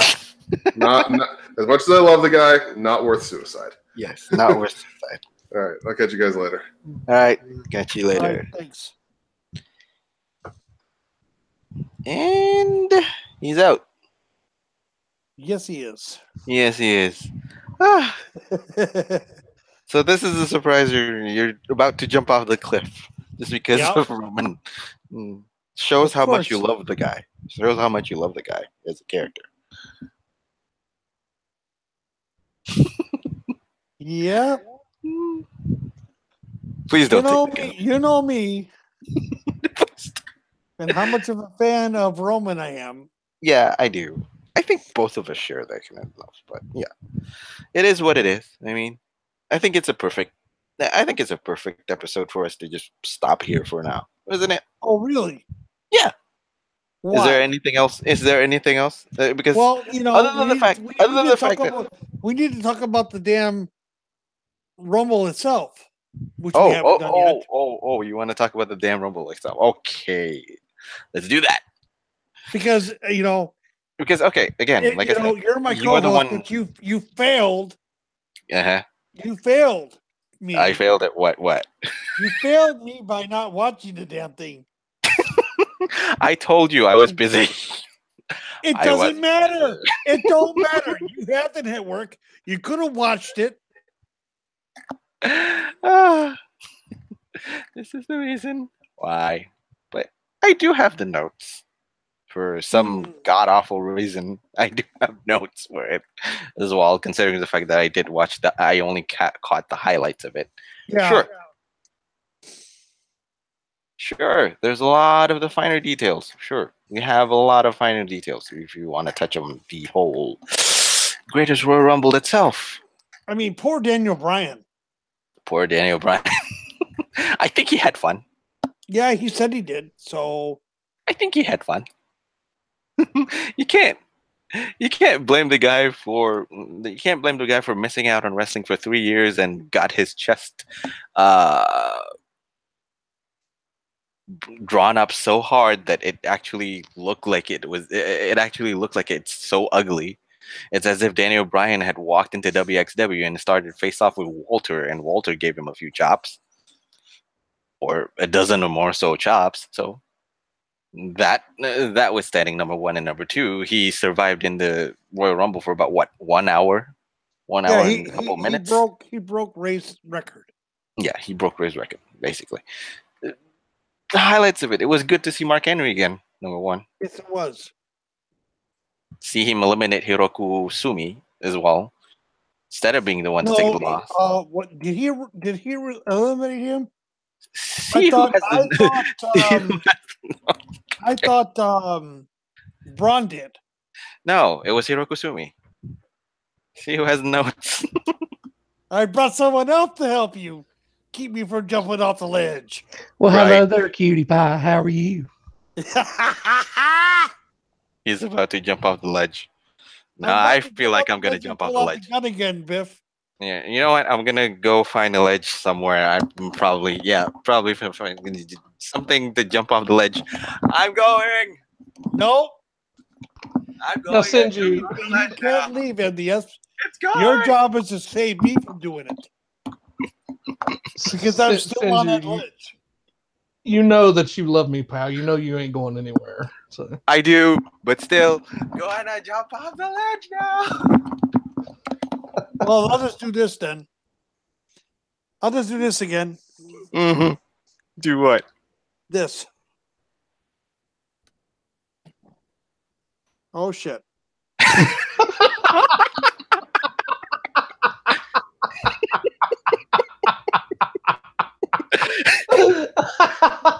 And for that, good sir.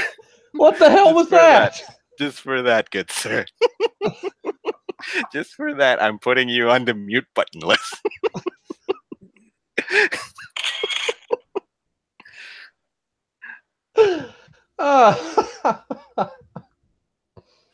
I just shot myself in the guts again. Sure. Do you want a time? Do you want a timeout? Do you want a timeout right now? Oh, bite my ass, Krispy Kreme. Hey, Krispy Kreme is delicious. Well, tell him. And you Tell gotta that. give me credit. You gotta give me credit from the movie. Oh, what was it? Because that was the line in the movie. Biff, help me out here. Oh God! I said, bite my ass, Krispy Kreme. You know what? Malkovich. You know, okay. somehow okay. the ledge now looks more delicious than Krispy Kreme, so I'm gonna go to the ledge for YouTube's sake. I'm going. See, I'm in the middle of a I'm Twitter going. spat about Krispy Kreme donuts and Cedric Alexander, so I'm You know what, though? I'll tell you what.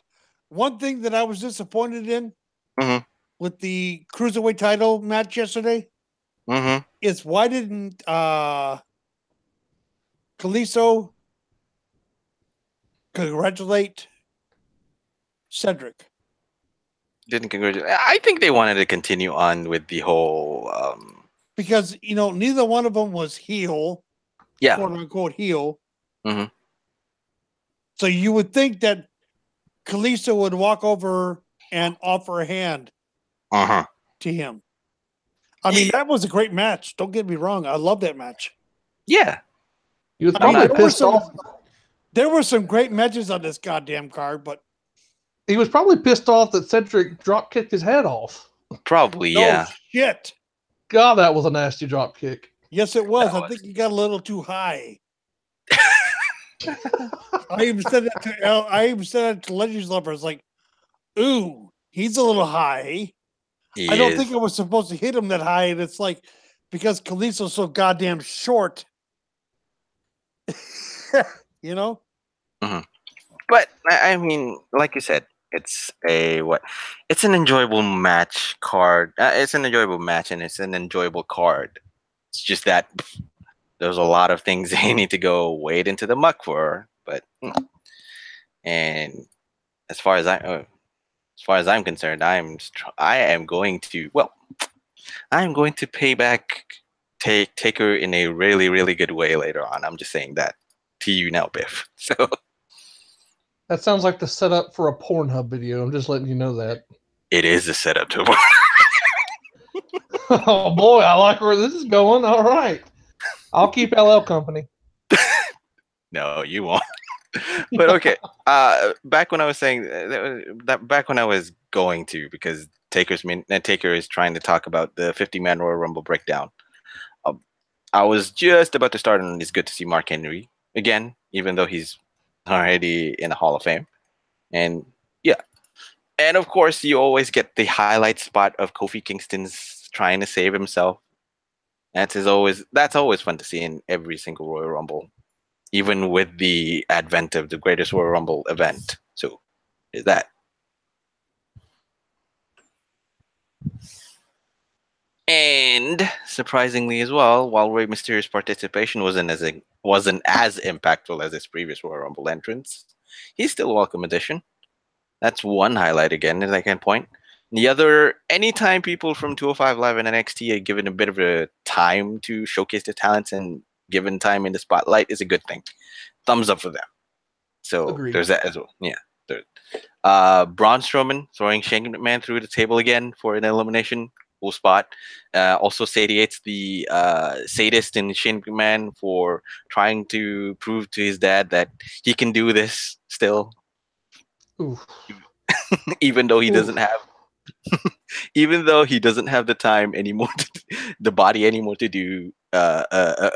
Or probably he's just trying to get revenge for his father not telling him.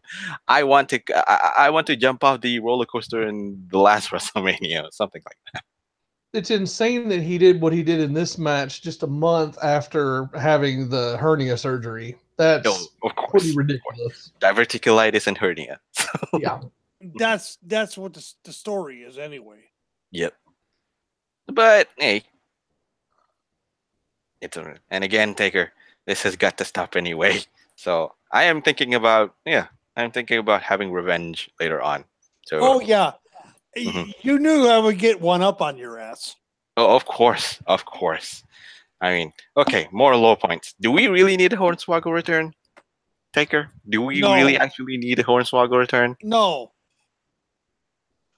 Hmm. Why was Hornswoggle even there? I don't know, to fill up the numbers. Maybe so. Eh. Wasn't he let go because of a wellness violation? Oh no. He actually asked for his release. So he was released on good terms. And Swoggle always says that, yeah, he was released. So yeah, there's that. So that's one. The other few low points that I say was, there's always the certain amount of argument to be made that certain people should have lasted longer than they did, depending on who you were rooting for. Daniel Bryan, of course, you want to root for the underdog. You want to root what for 1 hour and 10 minutes or something like that? Yeah, he did. Yeah, 71 minutes or something close to that. Yeah. But you know what? Here's going to be the problem now. Mhm. Well, Daniel went 71 minutes. He should have won it. He should have won it, Mhm. and got himself a title match against AJ Styles and win that and be forever champion. Oh, but then again, well, Yeah, and Biff, you see me say this more than once. Daniel needs to stay away from the title. Yes, and that exact reason is why I had no problem with them doing what they did. Big Cass and Daniel, you got to put heat on Big Cass somehow. What better way than to rob Daniel after a heroic performance like that? Mhm. So, but there are still people like, well, Daniel should have won. there's always going to be those people. Yeah, there's always going to be those. And Daniel needs to beat AJ Styles. There's always going to be those people again. As well. And another low point that I can bring up here and there, there's a lot of botches. Like Bobby Lashley dropping Elias and Big Cass. Very awkwardly. There were a lot of botches. They were That a lot whole of show was a botch. The greatest botch in the world was Titus World Slide. Oh yeah, Titus doing a Shockmaster-esque entrance and somehow You should be slapped for that pun, bud. Just letting you know. Who, me? Yes, you. What? No. That was horrible. It is not my original slight. really. I saw it in one of the other threads, and I about wet my pants last night at 3:00 in the morning Central Time when I saw it. That pun is about as tasty as cutting a fart in a funeral. I'm just letting you know. No, it's about as bad as a fart in church. Well, that's where most funerals take place, so it's the same difference. No, a fart in church is actually worse than a fart at a funeral. Okay. There's more people there. There's more people there in church than there is at a funeral. If you're not very popular, yes. Are you saying you'll be popular? Do I need to show up at your funeral and fart? Show up at my funeral and fart, and you may actually contribute to the ceremony. So people will laugh. Here lies Biff Kensington III. And here is laughter. Excuse me. My epitaph would be Biff Kensington. You want to go out like him, peaceful in his sleep, not like the other people screaming in the car. Damn it. Sure. There are 3 types of people in the world, dude. There are people that can count, and there are people who can't. I count. That much I know. I can count. Yeah, of course. Yeah, this match kind of sucked. So, what's that? The match really sucked. What, for the 50-man Royal Rumble breakdown? Yeah, well, the first 40 minutes of the match sucked. It was scrub central for most of the way through. So, but how cool was it to see Mike Kanellis get in, knocked over the top rope, and out? Yeah, but here's the thing, though. He didn't break Santino Marella's record. No. He couldn't even do that right. They couldn't even do that right. It's disappointing. You know what the other thing is disappointing? Jeff Hardy fluffing his Whisper in the Wind move against Jinder Mahal. Gee, oh God, I was like, and here's the better part of it. There were so many goddamn botches at this show. It was ridiculous. Yeah. And here's the best part about it. Here's the best part about it is Jinder Mahal had to sell the botch. He woofed it out, and Jinder Mahal had to follow through with a sell. I fell somehow. I got blown by the wind. I was sitting there going, really? And I was laughing, and Legends Lover, who was watching it with me, is like, what are you laughing at? I'm like, there was a miss. There was a miss. Of course there was going to be a miss. What do you mean? He whispered in the wind and blew out a fart from his ass by missing. What do you mean? And I said, let me back it up. So I backed it up because I have the ability with TiVo to rewind live TV. And I showed her, and she's like, holy shit. And she started laughing. We were both laughing our asses off at this. See, what happened was Jeff Hardy's kinetic energy spread out on the mat, and the vibration of the mat caused Jinder to lose his balance and fall. You do not try to explain science in wrestling. All I know is that it looked like Jeff missed it and farted, and Jinder Mahal was overtaken by the smell of the gas that was released. Maybe Jinder was laughing so hard he fell to the ground laughing, and then he got covered accidentally. Yeah, that's possible too. Or maybe, here's another theory, Jinder just fucking sucks. Yeah. I'll agree with that. Jinder does suck, but... And I was one of his biggest supporters when he first won the WWE title. Ooh. Why? He did. Why? I initially called it happening. That's why. Interesting. And I quoted for days. So Taker is one of the kind of guys that just likes to watch the world burn. Yes, he did. Yes, I sat there the Monday after it happened, eating popcorn, watching both the daily and the nightly burn to the ground. I did too. I enjoyed seeing their salty tears fill my cup. You my cup runneth over with the tears of people going, but why is Jinder the champion now? He's nothing but a goddamn jobber. Each people, it's happened. Reality has hit you. Deal with it. Okay. One highlight of I think one plus point of it is the tag team championship. Matt Hardy and Bray Wyatt win the Raw Tag Team Championship. They got it right. They did. For the moment, they did. Anybody who says they didn't get it right is needs to have their head examined and find out what kind of drugs they're on. Sure. Right now, Woken Matt and Woken Bray are the hottest thing on the Raw roster. Oh, I disagree. I think Why? Well, if we're talking about tag teams, then that's. Well, if we're talking tag teams, they are the hottest tag team right now on Raw roster.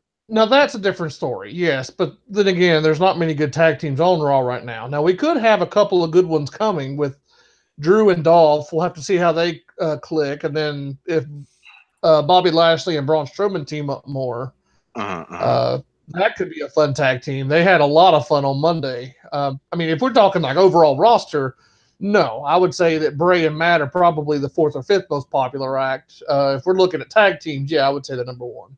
Yeah, as tag teams, they're the hottest act right now. Yeah, on Raw. I will give them that. This whole thing with, they may have gotten Bray right for once. Probably because you've got even Graves saying the succubus of Sister Abigail. Now, for those of you that don't know the difference don't know what a succubus is.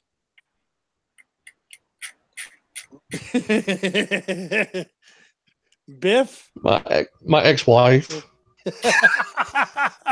My ex-girlfriend. That was a softball. You can't toss those to me. A succubus is my first ex-girlfriend, quote unquote, female type spirit that takes your drive away. Yeah, so my ex-wife. Yeah, and my first ex-girlfriend. So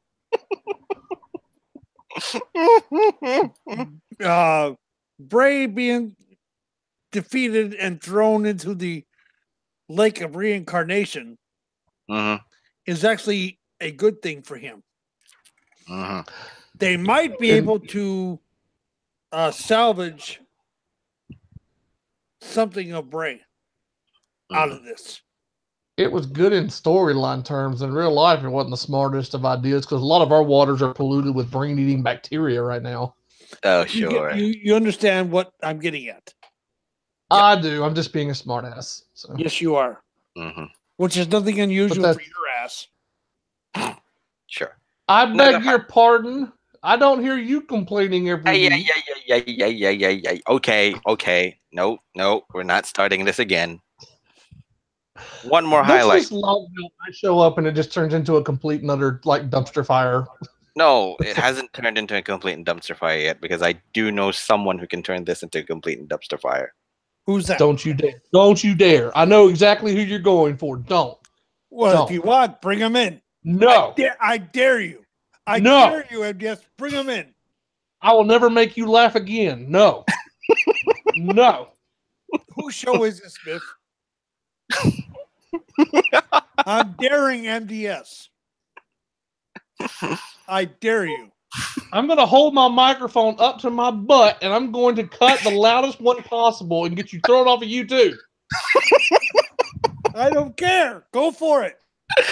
I'm daring my partner to bring this person in. I'm taking my clothes off. Damn it, boy. People can't see you take your clothes off. Well, they're off. I'm sitting here naked from the waist down. Anyway. All you do is turn his camera on. Yeah. Balls. Dennis Cowie is apparently very excited for me to take my clothes off. I just see a big yay in the chat. So, son of a bitch. Hey, Fizz. Well, do not dare MDS whenever possible. I will dare you whenever I can. This is the punishment I always give. So. But you know what? I love having the Fizz on the show. The Fizz on the show? Yes. Fizzy makes me feel inadequate.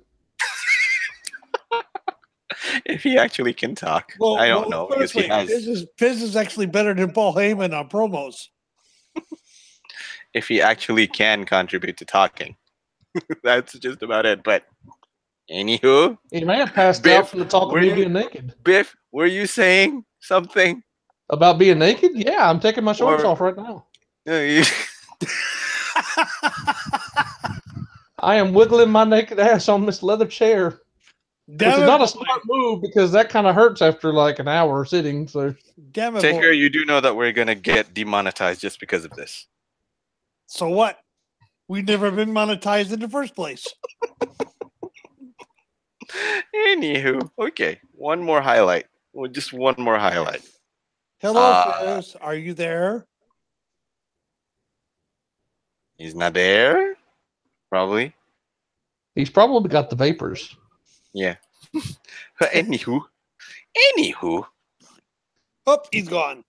Yep, he's gone. But He'll I'm be sure back. he'll be back. He'll be back. You're stuck with me, pals. I don't Highlight. have a problem. You Neither know do I. that. Neither do I. He's Yeah. back. Highlights. Fizz? The highlights. Oh, God, Jesus. What a day to find out that your latest version of Firefox doesn't necessarily work with Google Hangouts and is apparently random. I've had to completely install a new browser on this dang thing, and but you know, a random hangout are. like this it's a great way to find out that you know that your current settings don't work. Because I finally had to update Firefox, and well, found out that the Google Hangouts decided to throw a hissy fit. I had that because I You're started off with. You're here to protect MDS from Biff and myself. Yeah, from jumping off the according cliff. to MDS, because Biff now is naked sitting in his chair. Yeah, because right now I'm gonna go jump off the cliff. Really, seriously, just jump off the cliff right now. Seriously, jumping off the cliff. I found the cliff. Bye. Senju, shh, wait a minute. Misinformation, fake news. I'm half naked. There's a difference. You're naked below the waist. You get the Biff buns, not the man cans. Whatever. So, you guys are talking about Rumble involving large amounts of sand and Triple H's latest plan to try and get rid of Vince by dumping him in the middle of a Saudi Arabian desert. Yes. What did you think of the show? Let me think here. I didn't bother to watch it. Does anybody else bother Am to watch it? I I the think only you one would. here that watched it? I think watched you are it. the only. Well, oh, okay. I went to I went to an independent wrestling show that had a Rumble, so I was kind of rumbled out. I was like 50-person Royal Rumble, yeah. But I did see the highlights of the show, and I did see the results of the show, and I went, huh. What a shame about your country, Saudi Arabia. It was a peaceful, wealthy place, and you had Roman Reigns lose a match.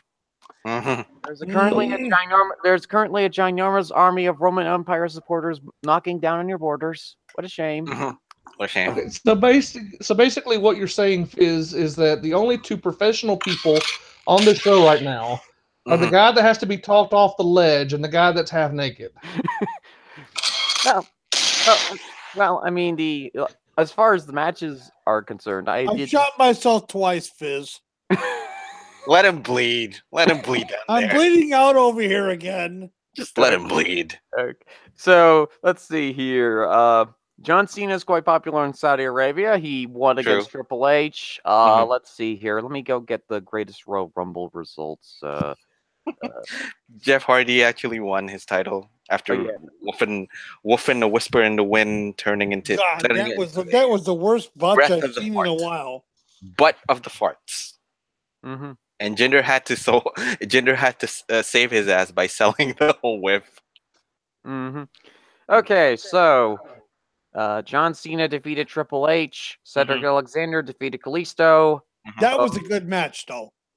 Oh, great. Wyatt and Hardy defeated Cesaro and Sheamus.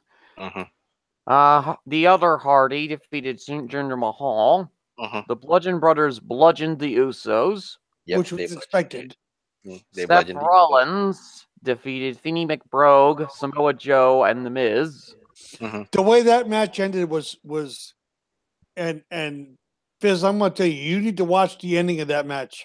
I did see the ending of that match. That was awesome.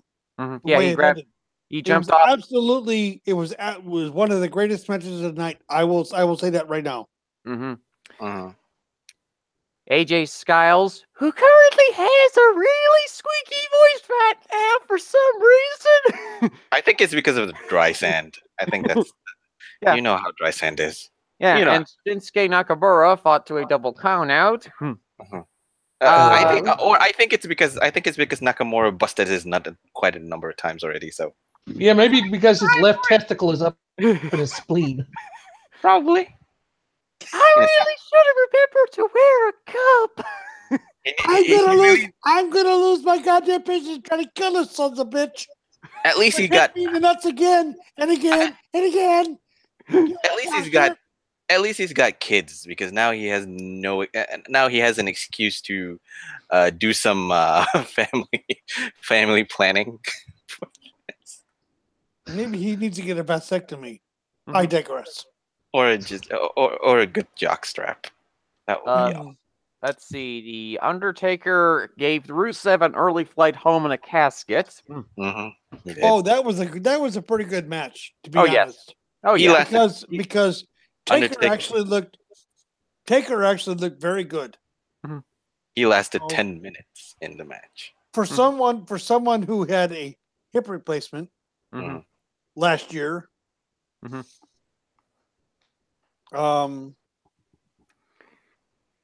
He could still sell the sit-up. And once that happened, Rusev was done. Yeah, but like I said... And the addition of the tombstone on Aiden English was frosting on the cake, to be honest with you. But as big of a fan of Taker as I am,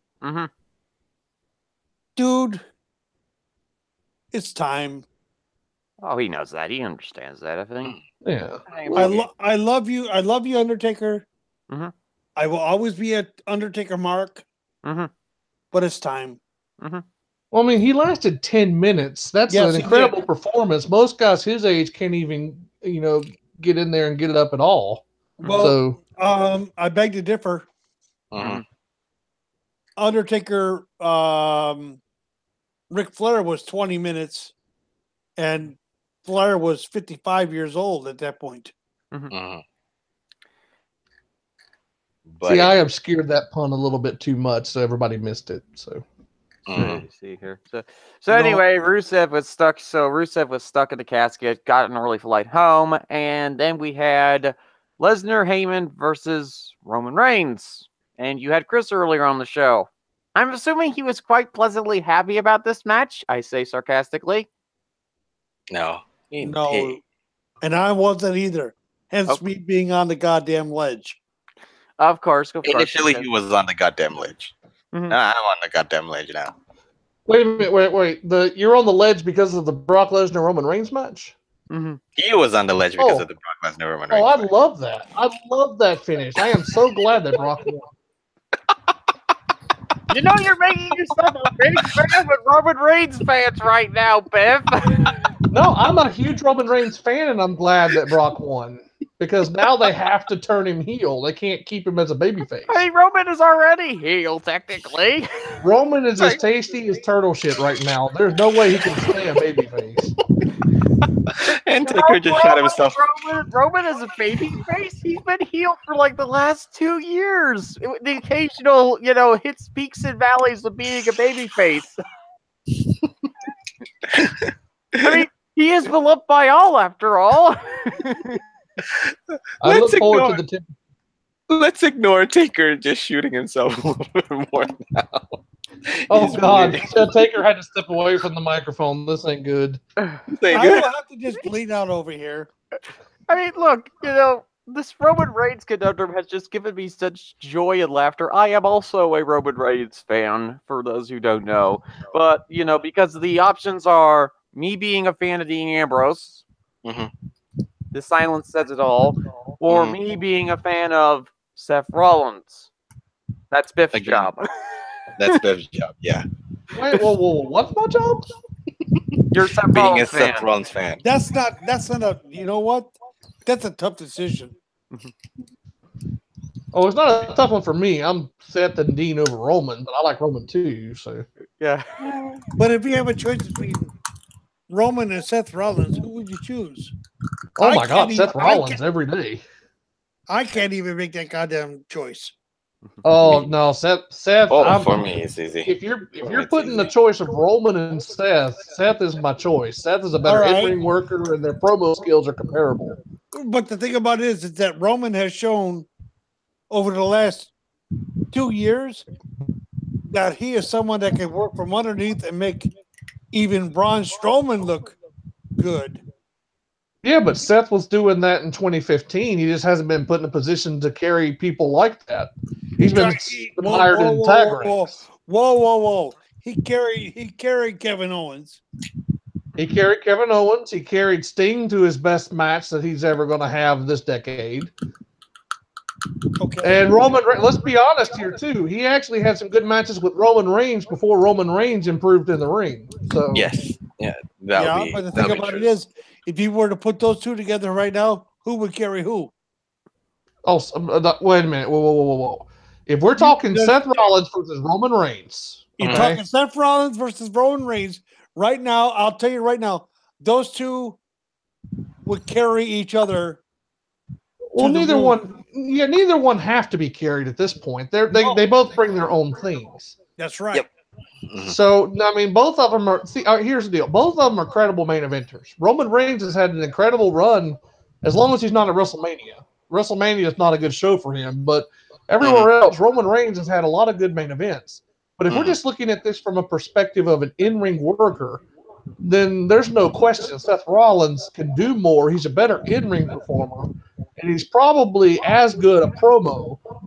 But the big difference between them, Seth gets the correct reactions. Roman doesn't, and that's a big part of the package. And that's not all Roman's fault. That's on WWE for screwing the pooch with the guy. But, Seth Rollins could be a good babyface. He could also be a good sniveling heel. Roman Reigns, he can't play the babyface, and that's on WWE, but be that as it may, it is what it is. I'm taking if I've got a number one draft pick, Seth Rollins is my number one. Full stop, no questions asked. It's not even that tough a decision for me. So, oh, really? No, it's not. No, between Seth and Roman, it's not a tough decision at all. Now, if you give me any wrestler in the world, Seth Rollins isn't my number one. But between those two, oh yeah, Seth easy all day. Interesting. Very interesting. He's a better wrestler than Roman. I'm not sure that this is a controversial opinion here. I don't think it's a controversial opinion. No, I don't either. But you know what? No, wait a minute. Are we talking in like a perfect world here, or are we talking as they are right now? As they are right now. Yeah, then there's no question. It's Seth Rollins. I mean, but if you look at what Roman has done in the last 2 years of working so much from underneath, making Seth or making Bray and making Brock and making Braun Strowman look like $1 million. I don't see that Seth can do it. I dispute the fact. I don't see that Seth can do that. I dispute the fact that Brock and Bray benefited from Roman. Braun Strowman, absolutely. The Bray Wyatt matches were not good. They were boring as shit. But the thing about it is that Roman tried very hard to make Bray and Brock both look like $1 million. I mean, Jesus Christ! Seth made Triple H look like $1 million. Well, yeah. I mean, and there's a good point right there. If you had to choose between Seth Rollins and Triple H at WrestleMania 33 in Orlando, or Triple H and Roman Reigns at 32 in Dallas, I mean, what do you think? I will say Roman Reigns, Triple H 32. Oh, I cannot. I vehemently disagree. That main event in 32 was dog shit. It was boring, bland, and way overbloated for what it was, in my opinion. Well, we all know it was to crown Roman.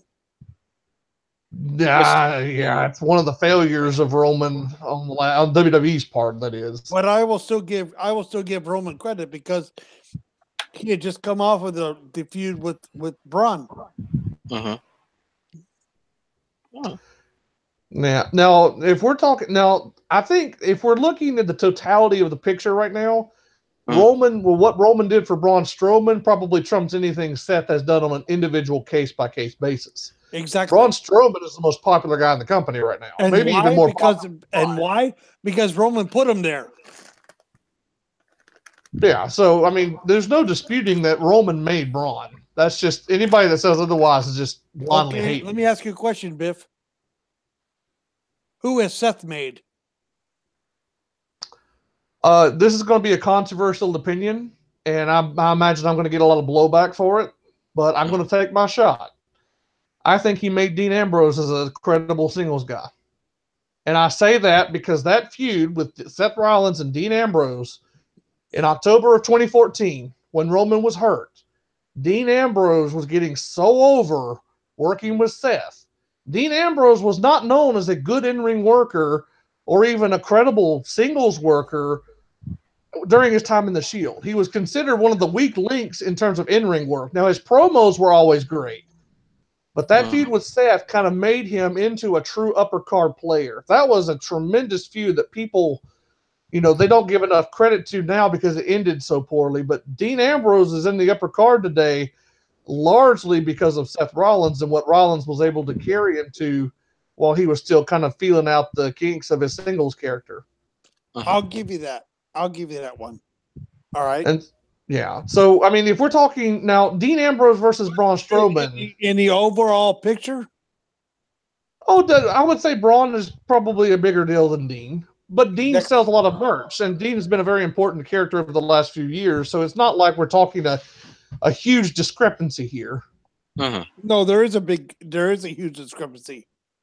Because we all know, all four of us here know that when Braun Strowman first came up, he was very, very poor in the ring. Well, he's very green, but then again, he's. Yeah, I think that's. I think I would disagree with you there slightly, there, Taker, because I felt as though that Braun had some very good upside. It really, for me, it doesn't matter how green a person is. If they've got some upside to them, then I'll generally go into the whole wait and see mode about the person. Okay, Fez. Okay, I'll give you that. Then what is the negative blowback on Ronda? Why is there so much negative blowback on Ronda? Because she is just as green, if not a little bit greener, than Braun was, Alexa was, Nia was. But no one seems to want to give her any benefit of the doubt on the main roster. Why is that? I think some people have given her the benefit of the doubt on the. I will. I am. I'm one of those. Oh, certainly you are. It's just one of those situations where she is the new thing that has come into the main pro wrestling roster, and she came into the one division where it is a literal hornet's nest, and that would be the women's division. And she's the new thing from UFC. Which again, another strike right there. UFC star going to WWE's main roster after what's been happening with Block. Yes. BLOCK. After what's happening with Bork, So, there's that backlash there as far as it's very much when it comes to the professional wrestling world, there is usually there's like this instant emotional blowback if you're like something that you really, really do not like, and you just start yelling and screaming about it. And with the 4 pillar system, that's what I call the philosophy of the 4 pillars. There's wrestlers, there's wrestling fans, wrestling personalities, and wrestling media people. And where do I fall?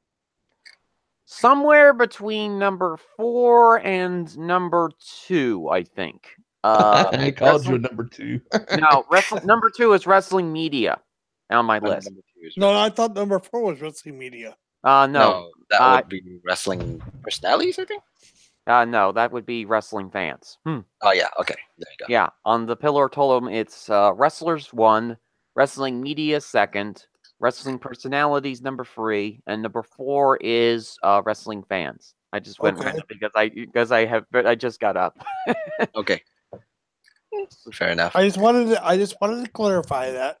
Yeah, no problem. I mean, His because pillars like rotate. I'm not. I mean, I'm not gonna like I'm not gonna like throw you into the third position, which would be wrestling personalities, because good lord. Not yet, anyway. But that's beside the point. Right. Right. Mm-hmm. No, I will say this much: if anybody on this panel right now belongs in wrestling personality category, it's you, Fizz. Oh, I feel like I'm a bit more mature than the majority of the wrestling personalities, but I have heard some of your promos, Fizz. I know, but It's not. I think you're that's you're better than Heyman, Fizz. Okay. mm-hmm. But I think it's not more than just Mhm. promo wise. I think it's more. I think you were talking about how your point of view is more matured now. Well, I think it's not necessarily the point of view is mature. It's always been the same. Has always been the same way in that philosophy since 2013. It's just more along the lines that I've gotten better at expressing that worldview that I have. Mhm. And you have the situation with Rhonda where she's being attacked on all sides by the various different cliques and groups and personalities that, like I said, being attacked by the wrestling personalities, because here we have this MMA foreigner coming into the professional wrestling world who goes into the division, which is one of the most hotly contested divisions in sports entertainment at this point, in the women's division. And there's a recipe for basically a reaction that is what happens when you light up thermite. Basically, it'll heat up your house for about 3 winters, 4, Mhm. maybe. Yeah, I mean, it's going to be significantly less of a heat reaction than, say, for instance, what's been going on with Roman Reigns. But Yeah, I get what you're saying. Ronda's reactions have been far more positive than Roman's. Mhm. There's Yeah. not really a backlash from the crowds yet. It's more people online that are complaining, but that's a very vocal minority. Yeah. at Well, best. the thing is this: the IWC Mhm. does not believe Mhm. that Ronda is full time. Mhm.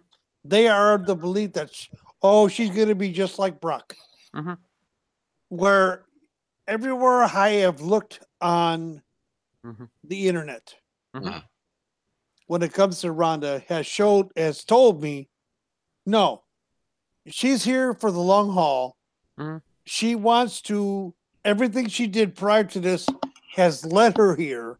Mhm. This is what she's wanted to do.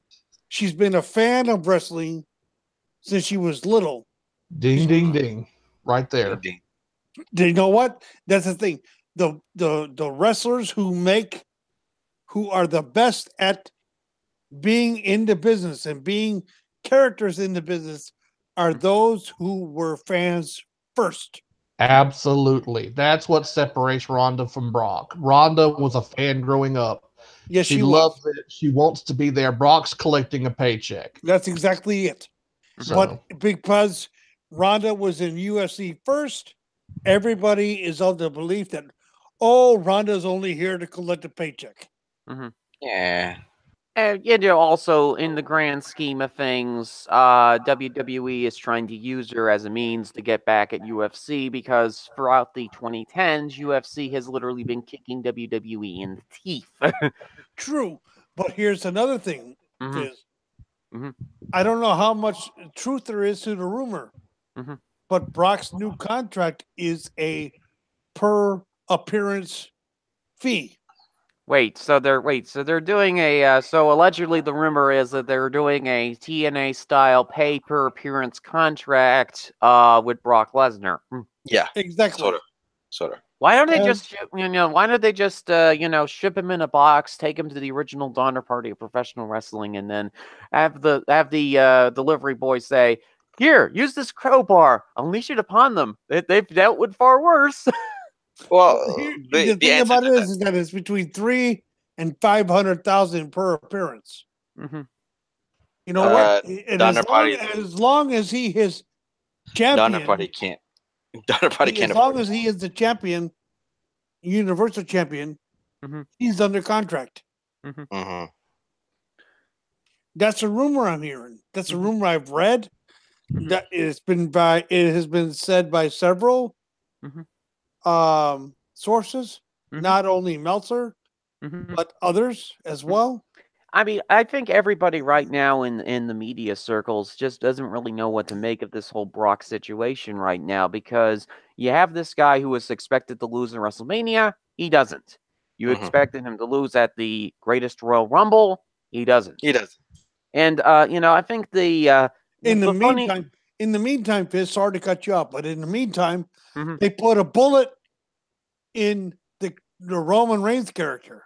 But the underlying thing is I think the point that you missed is that here's the deal. We always expected WrestleMania 34 is where Roman Reigns is supposed to be crowned. No, well, that was everything that was out on. That was everything that was out. Meltzer, even WWE put that out. That was the entire purpose of every storyline. Vince turned around and said, "No, you want to know why Roman wins? Roman's not winning. Fuck you. That's why. Because you weren't popular enough as a crowd. So I'm gonna take it over. Hold on. I'm gonna take it over to Saudi Arabia, and then neither one of them, Brock nor Roman, got anything but a lukewarm reception from the crowd. Why? Because of all the bullshit that's already happened between these two. Tell me I'm wrong.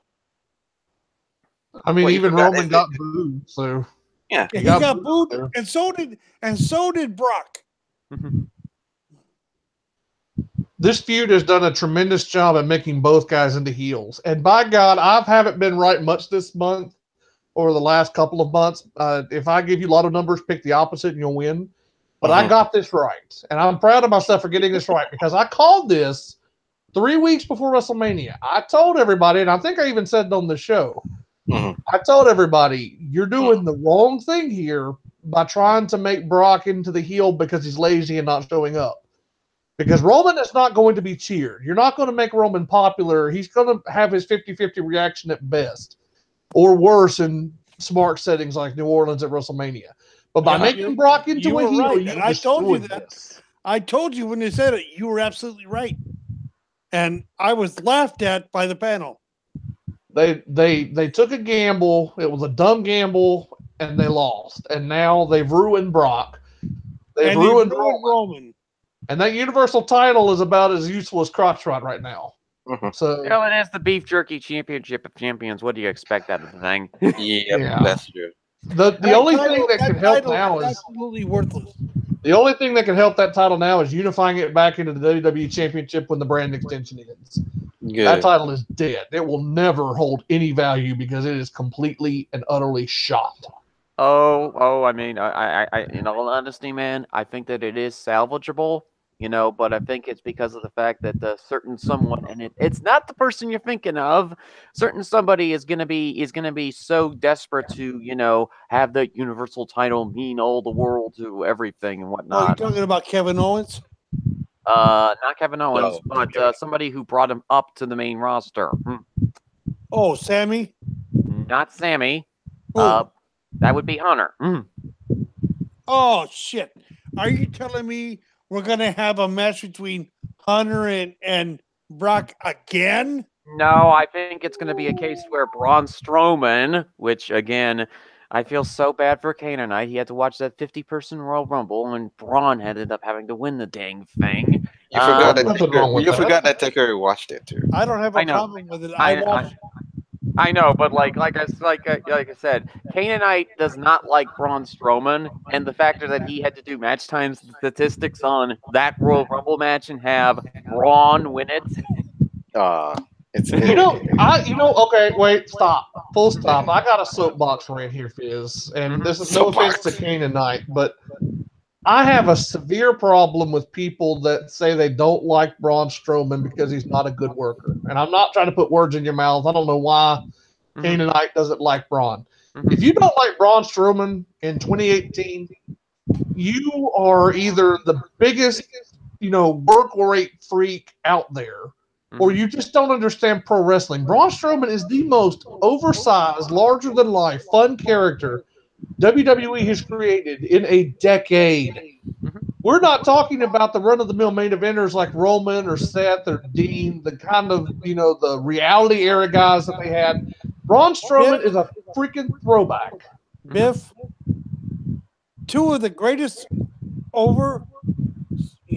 big workers were two people. Undertaker and Kane. Yeah.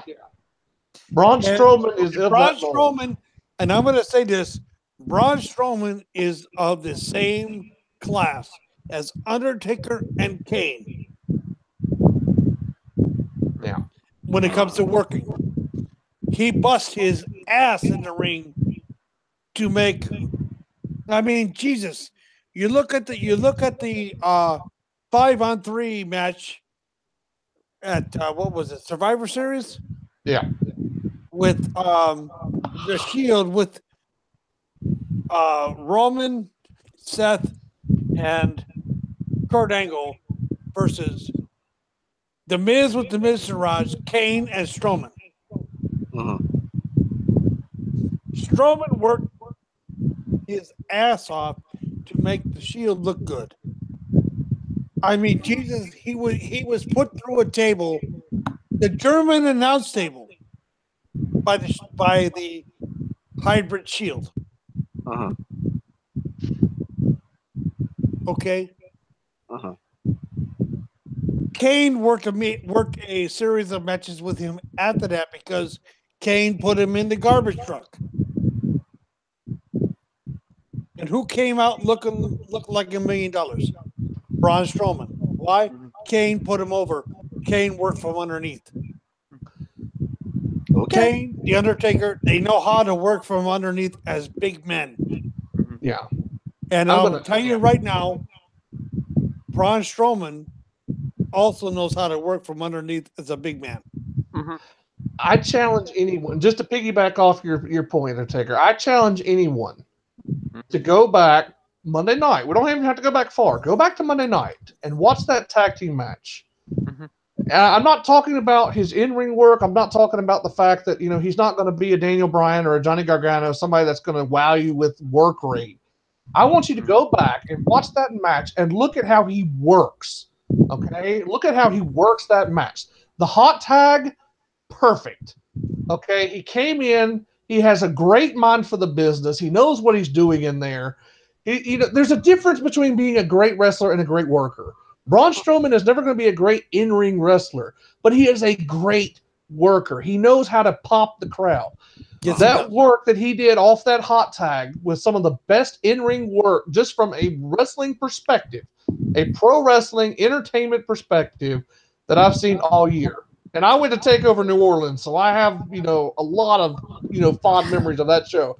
But Braun Strowman, what he did in that tag match, just running a house of fire and just constantly running outside the ring and destroying Kevin Owens, that crowd was so freaking hot. They were literally about to burst in their jeans. Okay, this guy had them on fire, and that crowd was dead all night until Braun Strowman came out there and he got them up off their feet. You may not like him, but if you hate Braun Strowman, if you think he's terrible, then you don't know jack shit. Your opinion ain't worth jack shit. That's my soapbox. I love you, Fizz. I mean, I think, for me, I'm very neutral on Braun Strowman. I just think that he's basically a Looney Tunes style bumper who just crashes into random objects, and I think that Braun is, I think he's a decent worker. I think I'm not a person that is obsessed about work rates per se. It's just along the lines of, my hypothesis was 50 individuals in a Royal Rumble, and Braun is the one that ends up as the winner at number 41 of all places, which was kind of a surprising spot to put Braun in instead of putting him in like the 30s and having him just be this destructive force all the remaining half of the Rumble. Although thankfully they managed to God, jeez, Shane was in the match for 8 minutes. He did. He was. Kevin was in there for 10. Yep, he did.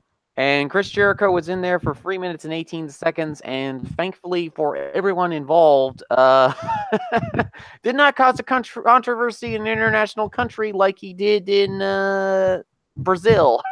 Yeah. Jericho did not look good here. He looked like he had a dad body. Well, he's looking his age now, so. That's quite true. But well, he's undergoing for a midlife crisis. You want to go on your hypothesis soapbox here, so Biff? Well, I got one too. Okay. And it's about our beloved Roman Reigns, and I have a little bit of a theory. Sure. See, I have felt since the 2015 Royal Rumble, and this is because my mother's a PhD therapist, and she watched the Royal Rumble that particular Royal Rumble with me, and that was the one that Triple H won in Orlando. That You mean 2016? Yeah, 2016. Okay. Yeah, 2016 Royal Rumble in Orlando where Triple H won. She's had this theory, and I've had this theory for the longest time, that Vince has actually been basically the shadow puppet for the last 2 years and actually hasn't been the main person running the company as far as the wrestling side of things goes. It's actually Hunter.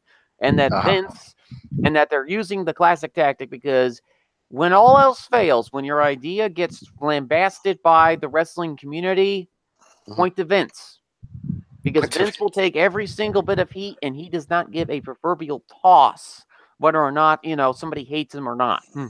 That's true. It literally drives him, it literally feeds him. I've said this on countless occasions, and this is why I constantly say to people whenever they go after Vince, I go, don't go directly after Vince, go after the other people involved. They're the ones usually providing the ideas in that situation. So anyway, I feel like that this whole situation with Roman and Brock ties in with Hunter's obsession with UFC and wanting to get back at them because Hunter might be a UFC fan. He might be a mixed martial arts fan, but he also has this whole thing about professional martial arts and it constantly mocking professional wrestling's legitimacy, whatever there is to that. And he takes it personally and he goes and he decides to go, okay, how am I going to get back at UFC and mixed martial arts for constantly trying to make professional wrestling a joke? Oh, wait a minute. Wait, Let's hold Brock Lesnar hostage. Yes, exactly. Hold Brock Lesnar hostage, devalue his brand value because UFC had the biggest draw with Brock Lesnar as their heavyweight champion a few years back. Have him be in feuds with Roman Reigns, have him devalue his value. At the same time, Roman is Vince's last big pick. He's the last pick that Vince has made. Every other champion that you see right now in WWE right now, those are NXT picks that Hunter made. Hunter's guys are Seth Rollins, Finn Balor, Dean Ambrose, a lot of guys that fit the mold of the Attitude Era wrestlers, like Mick Foley, The Rock, the Stone Cold Steve Austin. While they aren't exactly of the same category yet, they can be eventually if things don't go full Donner Party that is. But Roman Reigns has been the guy that has been singled out by Hunter to constantly be, I quote unquote, buried by Hunter's guys. And I feel as though that Braun Strowman, who is yet another Hunter project, because he basically, like Taker said, fills the Undertaker and Kane void. Because those two are heading off into the sunset, retiring soon at some point. Sure. Or basically are semi-retired at this point, anyway. So I feel as though that not only is Hunter holding Brock hostage and devaluing his value, he's also taking his sweet time in just burying the bejesus out of Roman Reigns at this point, and is pointing the finger at Vince and saying, oh, he's the one that's doing it. He's the one that's doing it. Worship me instead as your great and powerful ruler, because I've compared NXT to Isengard. Because wasn't Roman Reigns one of his guys? Honestly, not necessarily. He came up through NXT just like Rollins did. Exactly. No, actually, not necessarily. He came through FCW. Well, so did Seth Rollins. Seth Rollins was FCW long before but NXT. Seth Rollins fits the Randy Orton mold. He's the guy that really. Yeah. Ooh, I don't know about that. I don't either. No, I mean not as a Because- wrestler, but as the Not as type a of wrestler, yeah. personality. Not as a wrestler, but as the type of personality that Triple H likes. Well, we can say Because- the same thing because about he- Finn Balor. No, wait. Because here's the thing: if Roman Reigns is a Hunter project, Mhm. why is he not NXT or FCW champion back in development? He was. He did. He was FCW champion. Okay. But he is an NXT champion. That was But Hunter's NXT, project. you know what though? NXT came. Hmm. He wasn't around in NXT long enough to really be champion. He No, kind he of wasn't. so You know, he got completely gimmick repackaged. He was the last guy that they put in because they knew that Chris Hero couldn't maintain a full-time schedule with the company at that point. And that was where the whole AKA Cassius Ohno. Cassius Mhm. Ohno, Yep. So you have this guy that's expected to be a project, expected to flame out like the last Samoan guy that signed with the company. I believe it was Samu. What was it? He was part of Legacy Manu. briefly. Manu. I think it was Manu. I think. Manu. Okay. Manu, yeah. So they expected. But yet Roman stuck around because Mhm. of the royalty that his family is. Mhm. The Anawai family. Oh yes, the Anoa'i family, who is, for whatever reason, in the last couple of decades, I felt as though that a lot of people within the company, not Vince, because Vince likes the Anoa'i family. Yes, he does. Okay, but He loves that family because they have given him nothing but great workers Mhm. in the past 25 to 30 years. even Mhm. further than that. So Further than that, but Well, Back we into go the all the way back to 70s. Maya Villa, but that's another topic for another time. yep. And we don't have much time left. So Nope. But yeah, I feel as though that there is that my theory is that Hunter is trying to bury Roman, trying to make himself look good to the Roman Reigns fans by pointing the finger at Vince. So that they have somebody to hate. Meanwhile, he's gathering up all this resources and all this NXT. Did any of you see the business conference thing that WWE did and recently released on their corporate website? yes, I did. I didn't. Did any of you see the ginormous map that Hunter Oh, pointed I out? heard about it. I did. I did see it. I did see and I did watch it.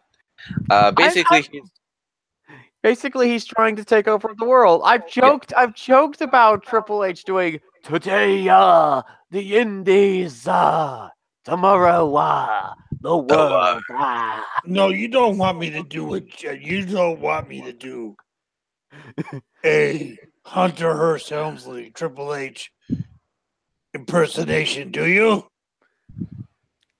I have been told I'm good at it. So have I. I will own the world eventually.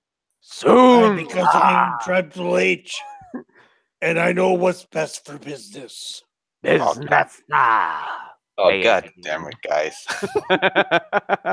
we figured it. I mean, because he's an old school. He's a big fan of the '80s, much like Taker is of the '70s and '80s, because that's the era he grew up in. Mhm. But I actually watched Thy Kingdom Come as a documentary just to kind of reflect back on what his personality is like, because he's Mhm. like been in the executive role for the last couple of years, occasionally done a couple of matches here and there, but he's trying to do world domination, independent wrestling style. Yep, he's trying to conquer the independent wrestling scene. If it and the argument on my end is that if he is concentrating on providing the underdeveloped independent scene, then that's fine. Oh, yeah. If he's trying to conquer, say, developed ones, or even go ahead as to wage war with ROH, then yeah, your prophecy of seeing a daimyo-led WWE NXT WWE thing against the other shogunates of ROH or CMLL or AAA or other kind of development that has a major say in the independent scene. So basically, when Hunter goes, Yoshiaki Ashikawa, and Yes. let me think here, and proceeds to stab a sword through Oda Nobunaga's heart. Yes, Oda Nobunaga's heart. Several Oda Nobunaga's hearts, I think. several of. I'm just waiting for Triple H to get Ghetto to come over and book for WWE. I think he already has the book. He already has it. He's He already just has the behind Name the Roger book. scenes. I think he's working behind the scenes. Yeah, like I said, I think Ghetto? no, Hunter. I would like to, I'm waiting for Ghetto to come over here and start running the book. Nah, Oh, he's still no. got a too cushy of a gig at New Japan at this point. They're not gonna let him go at this point unless something has happened. Yeah, he has a cushy, relaxed gig at New Japan. He doesn't want to let it go, or he doesn't really want to separate against Jado as well, for that matter too. And he knows that if he goes, that means he's gonna get the ire of both Jado as well as Antonio Inoki, for that matter as well. Oh, Antonio Inoki is a whole different beast altogether, my friend. But the thing about it is, do you think Antonio Inoki will blackball him? I doubt it. Yeah, that's also because of the fact that Inoki doesn't own New Japan right now. It's Kitanane. Kitanane, yeah.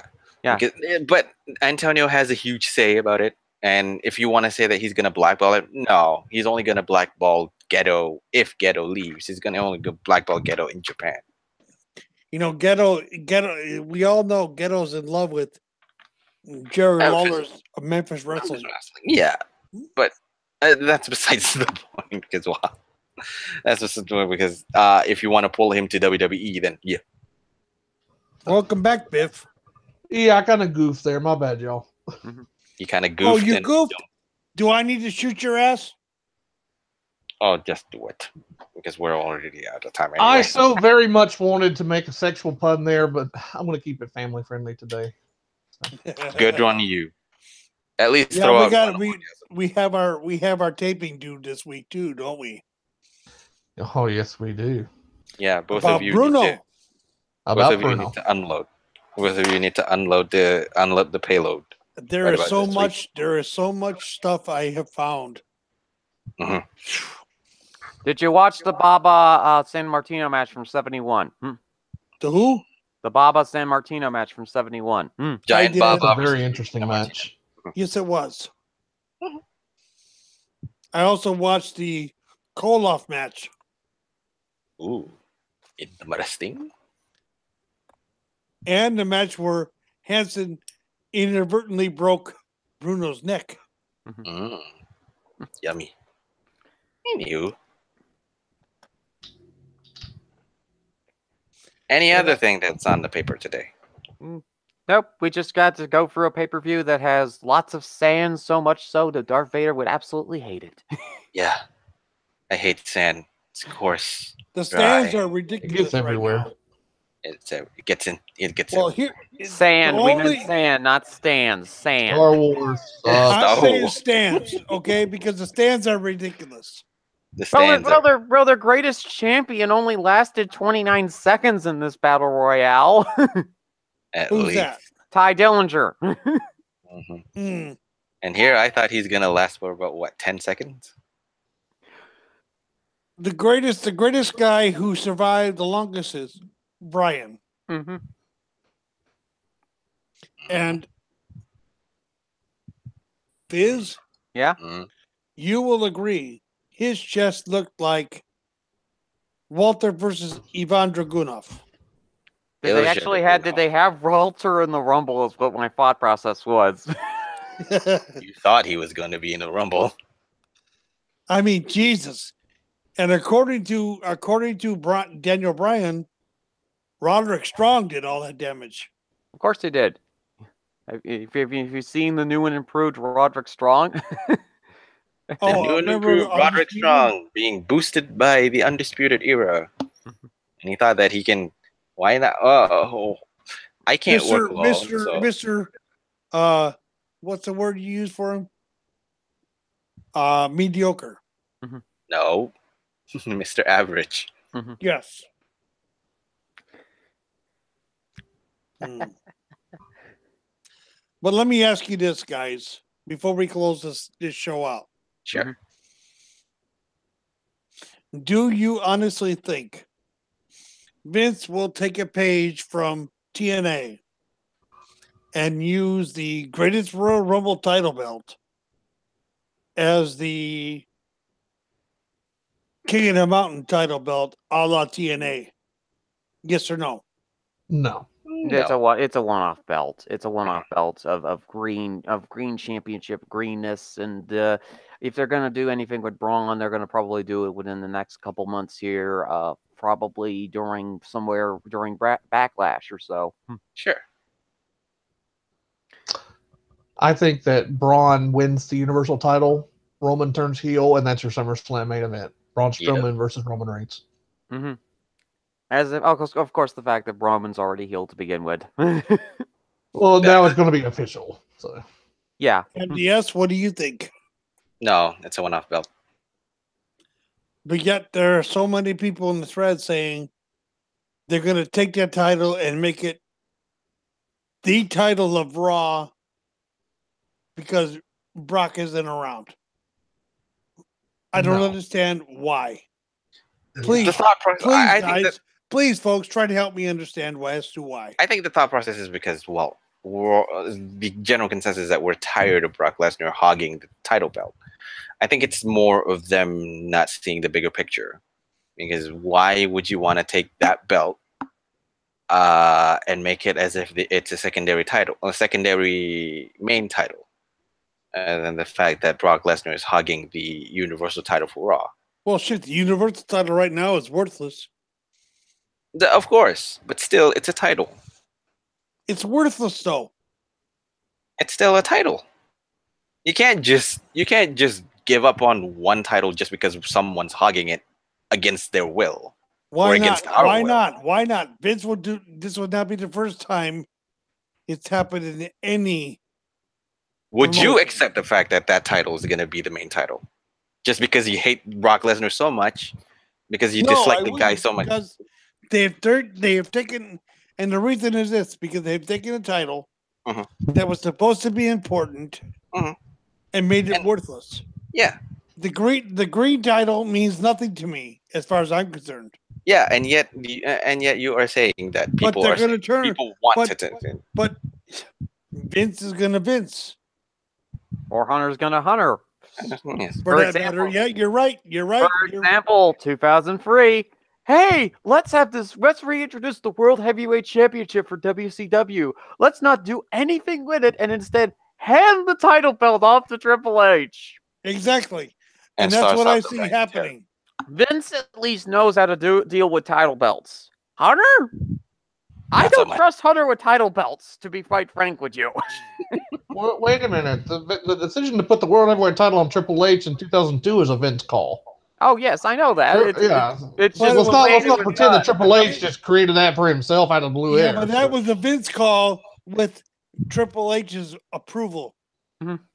Well, yeah, but at that point, Triple H didn't have the cachet in 2002 that he does in 2018. Yes, he did. He was already inside. But He was inside, I but think- not to the level he is now. I Not to think the we same can. level. Yeah, I think we can safely say that we are stretching it a little bit too thin on the assumptions. I think. Sure, it's an educated assumption, but we're stretching the whole thing kind of too thin. But I honestly speaking, I can't see that green belt be the main title belt as much as I'd like to see Brock Lesnar take his grubby hands off from the Universal title and place it onto someone else. Okay, who should get the title next? Seems that Roman's been shot in the head, dead and buried. Easy. Braun. It's Braun. Yeah, It's and it'll Braun. happen There's- at Money in the Bank at the latest. Or SummerSlam at the earliest. Or No, heck- I think there's a big UFC pay-per-view scheduled for December, and I think that they're going to try and put Brock Lesnar on that pay-per-view. Now, Brock Lesnar has to have at least 6 months in the pool, the USDA drug talent testing pool, before he I can. know what you're talking about. He But the has thing to about apply. it is, if he doesn't pass the test, you know what he's going to do? You know what Braun's going to do? He's going to blame WWE. Oh, we'll have to see about that. That's a longer stretch.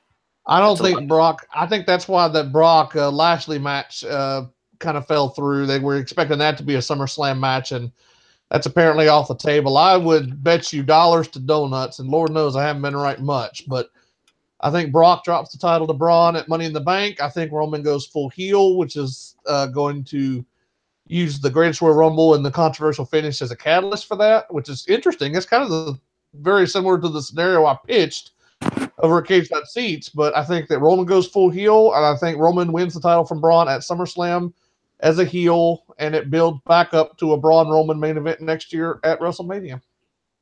Sounds like a good idea already, because some people are saying that. Sounds like something that makes sense. Yeah, because some people are saying that. Yeah, here again, WWE has what? No sense. Well, the two rumored main event matches for next year outside of Ronda and Charlotte would be Braun and Roman or a Shield triple threat. But I don't see how you could leave Braun out of the main event slot as popular as he is. This isn't a Rusev situation where they're hot for the chant and then they're kind of lukewarm for the matches. These crowds are legitimately behind this guy. You've got lightning in a bottle. You've got to take your shot with him, because the longer you wait, the worse off he's going to be. So, yeah, I guess Braun, because Braun's not a long-term guy. Braun will give you a couple of years, but Braun is not going to be the face of the company. Oh, really? No, he's not. You don't think for one second Undertaker role? No, hold on. You don't think for one second they can't make him a Hulk Hogan type? They'll try, but that's not going to work. Well, you said it yourself. He's in that Undertaker Kane kind of role, that big, larger-than-life character. Undertaker was never the face of the company. Even in '97, when he was WWF champion, he wasn't truly the face of the company. Steve Austin was already being positioned in that. You want to bet? He was not the face of the company in '97. He was one of the guys that he was the face of the company. He was the face of the company. He is the heart and soul of the company, but he was never the face of the company. He was able to put the company over when they needed it. No, no, I'm not disputing that. He's always been the kind of the soul of the company. He's if you're looking at it from a perspective of like main event guys, Undertaker. This is going to sound really weird, and don't kill me. I'll explain what I mean. Undertaker, Randy Orton. You have main event guys that are in the main event picture. They can win the world title. They can take over for a while. They're never going to be the A number one guy, but they are like the A number two. They can cycle in and out as needed. That's what Undertaker is. Undertaker has always been a top-tier main eventer that can go into the main event picture as needed, or he can come down the card as needed. He's not the face of the company, but he is the heart and soul of the company, and he's going to have a long, successful career. Randy Orton is in that role in the Ruthless Aggression era. He was never going to supplant John Cena, but he was there, and he was a top-tier guy. Undertaker was never supplanting Shawn Michaels or Bret Hart. He was never going to supplant The Rock or Steve Austin. He was never supplanting John Cena or Batista, but he was there on that same level, perfectly acceptable main event guy, one of the most popular in the company, and his longevity has made him a legend. And that's no disrespect to Undertaker to say he was never the face of the company. You don't have that kind of guy. He was the face of the company. No, he wasn't. You want to know why, Biff? You want to know why he was the face of the company? Why? Because when everybody else was leaving WWE to go to WCW for the more lucrative goddamn contract, he stayed. That doesn't make him the face of the company. It makes him the heart and soul of it. No, it does. It does. Okay, you're not guys. Gonna argue, you're not gonna sway. I'm sorry, Biff. I love you as a friend. I love you as a brother, but you're not gonna dissuade me because Diesel could have been that guy. Razor Ramon could have been that guy. Okay, Bret Hart could have been that guy. Let me make this. No, and they left. Why? For more fucking money. let me clarify a point, because I think something that I said may have been misconstrued here. Could Undertaker have been the face of the company? Absolutely. They could have tried him in that role. I'm not saying that he didn't have the talent to do it. He would have succeeded at it. He probably would have, at least for a while, yeah. Now, I'm not saying he couldn't have been, and I'm not saying that he lacked the ability. I'm just saying, if we're looking at it from the perspective of the guy that you build around, the top draw kind of guy, he never had that kind of run because he was always treated as the Andre the Giant type special attraction. He was always kind of the guy that was... He was kind of that's why I call him the heart and soul. He's the guy you fall back on when you need him. He's not the Austin type that's going to pop like super mega numbers on TV for a couple of years and then business is going to go back down. Undertaker is the bedrock. He's the stable guy. He's the guy that you go back to whenever you need that, stable hand. Now, Undertaker could have been a face of the company type player if Vince had pushed him as such. But I think Vince's role for him more as a special attraction, especially during the first 7 or 8 years of his career in WWF, I think it takes on a completely different role. Andre the Giant was one of the biggest wrestling stars in the world. He was never the face of WWF. There's two different roles. Andre was always a special attraction that was loaned out. Undertaker was never loaned out to any other promotion his entire career in WWF, WWE.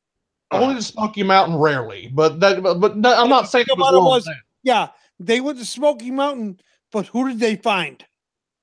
Glenn Jacobs, a.k.a. Kane. And it was only one time. Once. When it happened, Vince realized, I can't afford to do that anymore. I got to keep the Undertaker here and make him what he truly deserves to be. And he did. Even though he wasn't a champion, he was the face of the company. Look at the WrestleManias. Whose face was predominant? His. Why? Because he was the cornerstone. He was the man.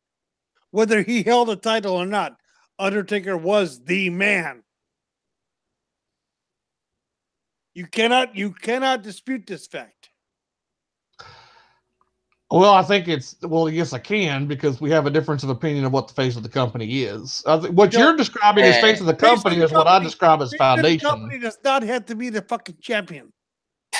I'm not saying he has to be the champion. Because if you look at WWA in Chicago, who was the face of that company?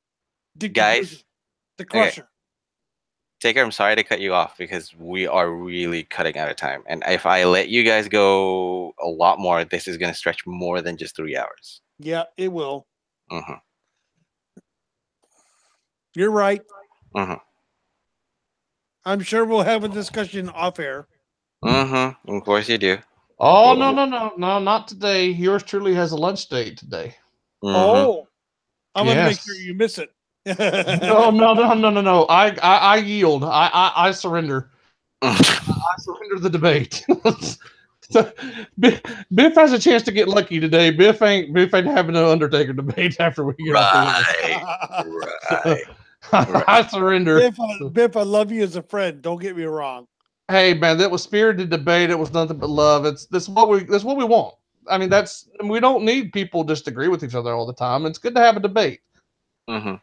Speaking of which, I think Senju is about to fall over. So Senju was scared to death that Taker and Biff were about to start lobbing bombs at each other or something. Yeah, I was gone for about 5 minutes, and I hear something in the background of my microphone. I'm like, okay, what's going on here? Oh, face the company stuff. Okay, tuning out, going to the elevator. I like to let you guys go off on a tangent like that. The only problem is that I know I'm cutting out time, number one. Number two, like Fizz says, I am getting sleepy. So am I. I haven't slept yet. I'm about to sleep, but because it's 3:10 in the morning, and as much as I love to cut my shows off a little bit in a more manageable situation, I can't do that because that's the harder soul of it. This company. Us going off on tangents and whatnot. But anyway. Funny. I'm sure we will pick this up another time. Sure, of we will, course. because Of course. Of course. you and I have the connoisseurs of wrestling. Yeah. So I know this will come. Oh shit. Now you know. Now you know how am I supposed to handle this guy now. We got to talk Bruno Monday. I'm just letting that out there now. There is so much stuff out there. It's like I am being drowned in information. Damn it! Sure, yeah. Yeah. Okay. And with that, Taker, considering that you told me to start, I'm gonna let you finish. You can find me on Twitter at Takers_Minion, as well as in the nightly and the daily Mm-hmm. on K-Side. Mhm. Where can they find you, Biff? You can find me on the Twitter at Real Deal Biff. That's RealDillBiff. Where the hell did that dill shit come from? My podcast was originally called The Pickle Barrel, and so I was the Real forgot? Deal Dill. Taker, Okay. you forgot? Come on. I needed him to say. I didn't forget. I needed him to admit it. Damn it! I already fully did. admit it. I On fully admit it. air. I mean, if I had my druthers, I would have been Mr. Orgasm at some point, but you know. And of course. There you Dennis, go, there it Denny. is. Gotcha, Denny. There you go. There it is, Dennis. You can find me at Cage Side Seats, Biff Kensington. I'm typically in the daily threads these days, sometimes the nightly if I can stay awake. Mhm. Yeah, you're a wimp. Shut up. Yeah, okay, whatever. You're a I'll wimp. remember that when I'm in bed at 4 in the afternoon this afternoon. So, Mhm. I'm probably just shooting myself in the foot. Anyway, Queen City Express podcast, 4 p.m. Thursdays. The last call for the Queen City Express, midnight Saturday. Tonight's a big drawing for the trivia contest. Yep. Got 14 people, trying to get 15 in at the last minute, but it's going to be a fun show tonight. And What's the trivia Connoisseurs of question? Wrestling with Takersminion. That drops early in the week, Monday or Tuesday, depending on when I can get my computer to work. So. Mhm. MDS, or should I say, Fizz? Where can they find you? Well, thankfully, I decided to do this random podcast today because I found out I had all sorts of technical problems that I did not realize I would have because I was planning on doing a show today. So check that out eventually. You can find me on Twitter at Fitzpatrick14. That's FIZZPATRICK14. You really need to spell it under, out. under the William Fitzpatrick. aka Yeah. William Fitzpatrick. You can also find me on Cage Side Seats at 14 Fitzpatrick. I do 2 podcasts currently, Cage Side Speaks and Fizzy's Wacky World of Wrestling, which, by the way, folks, for those of you who are sticking around here for Shooting the Breeze, and this especially goes to Metal Matt of all people, check your DMs. There's probably going to be a show in about 30 minutes to an hour or so, whenever you get free, buddy. So anyway, episode 42 of Wacky World of Wrestling will be coming up in a few hours.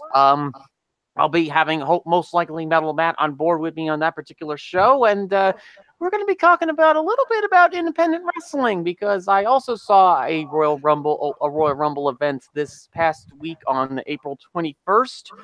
And it was an extremely exciting show. It was 7-Tier Wrestling Gold Rush 2. And we're going to be covering that show as well as whatever thoughts that Metal Matt has about this week in the world of professional wrestling. So, folks, these 3 folks here have to get off the bed. So, MDS, I close do us out. anyway. Do I really need to close it out today? Yes, you do. Oh shit. Sure. Oh, do you want me to? Nah, never mind. I can close out for you, but I'm talking about my date today. So.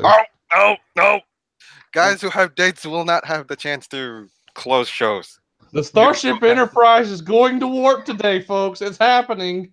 No, just no. Okay, you can catch me on Twitter at Mr. Dr. Senju. That's MRDR Senju, SENJU, because some bitch did take Mr. Dr. Senju somehow. Son of a bitch. Anyway, you can also catch us on Shootin' the Breeze. That's SHOOTINDABREEZ1. Again, because some bitch did take Shootin' the Breeze. Let's just send someone out to kill him. This person. I don't know who he is. But anyway, we all have our Arcade Side Seats affiliated podcast with Bitter Boys Club, with Brent Brookhouse and Ethan Page, Not Your Demographic, with Stunning Stella and Enigma Erin, Keeping Up with the Kayfabe, Mark Riley, Jody May Esquire, and Jack King runs the show, and of course, Bros Before Elbows, Anthony Farron and Tommy, the originators of the soapbox. So there's that. An affiliated podcast that we have that we promote under either under the banner of the Los Cinco Bonobos Day podcast or not. We have Two Guys, One Sport, featuring Crazy Chris Colgan and George Curtin Jerkout Savas. Fizzy's Wacky World of Wrestling, like he said, hosted by William 14 Fitzpatrick, who he also has a turntable of guest appearances, so there's that. Violent Wrestling Podcast with Ambrose Alley and Prince Marty Lopez. We're on hiatus, I think. We're waiting on that too. Match Fixing with Don Sal Guzmano on Cedar Beach Media. I did an episode with Don Sal yesterday. Hopefully it'll come out in about a few days. So there's that. Also, we have Wednesday Night Shootin with Tanya Rogers and Andrew Swift. Of course, other plethora of stuff and nonsense that we listen to. Ringside Geeks for the Love of Wrestling, ran by Miss Monroe and her boyfriend, as well as a couple of friends. Something to Wrestle with Conrad Thompson and Bruce Pritchard. Apparently, we don't have more time with that now that he's now getting famous in WWE Network. Congrats to you, sir. And What Happened When with Conrad Thompson and Tony Schiavone. That's just about it, I think. This is episode 41 of Shooting the Breeze. And I haven't really talked about Infinity Wars down, did I? No. Which is awesome. I made sure it didn't happen. Of course. Damn it. Love you, MDS. Damn it. Love you, MDS. Just because you don't have the necessary knowledge on comics. I said love you, MDS. It's a boring crossover movie with Marvel films. What is there to expect? That's for take. Avengers show up.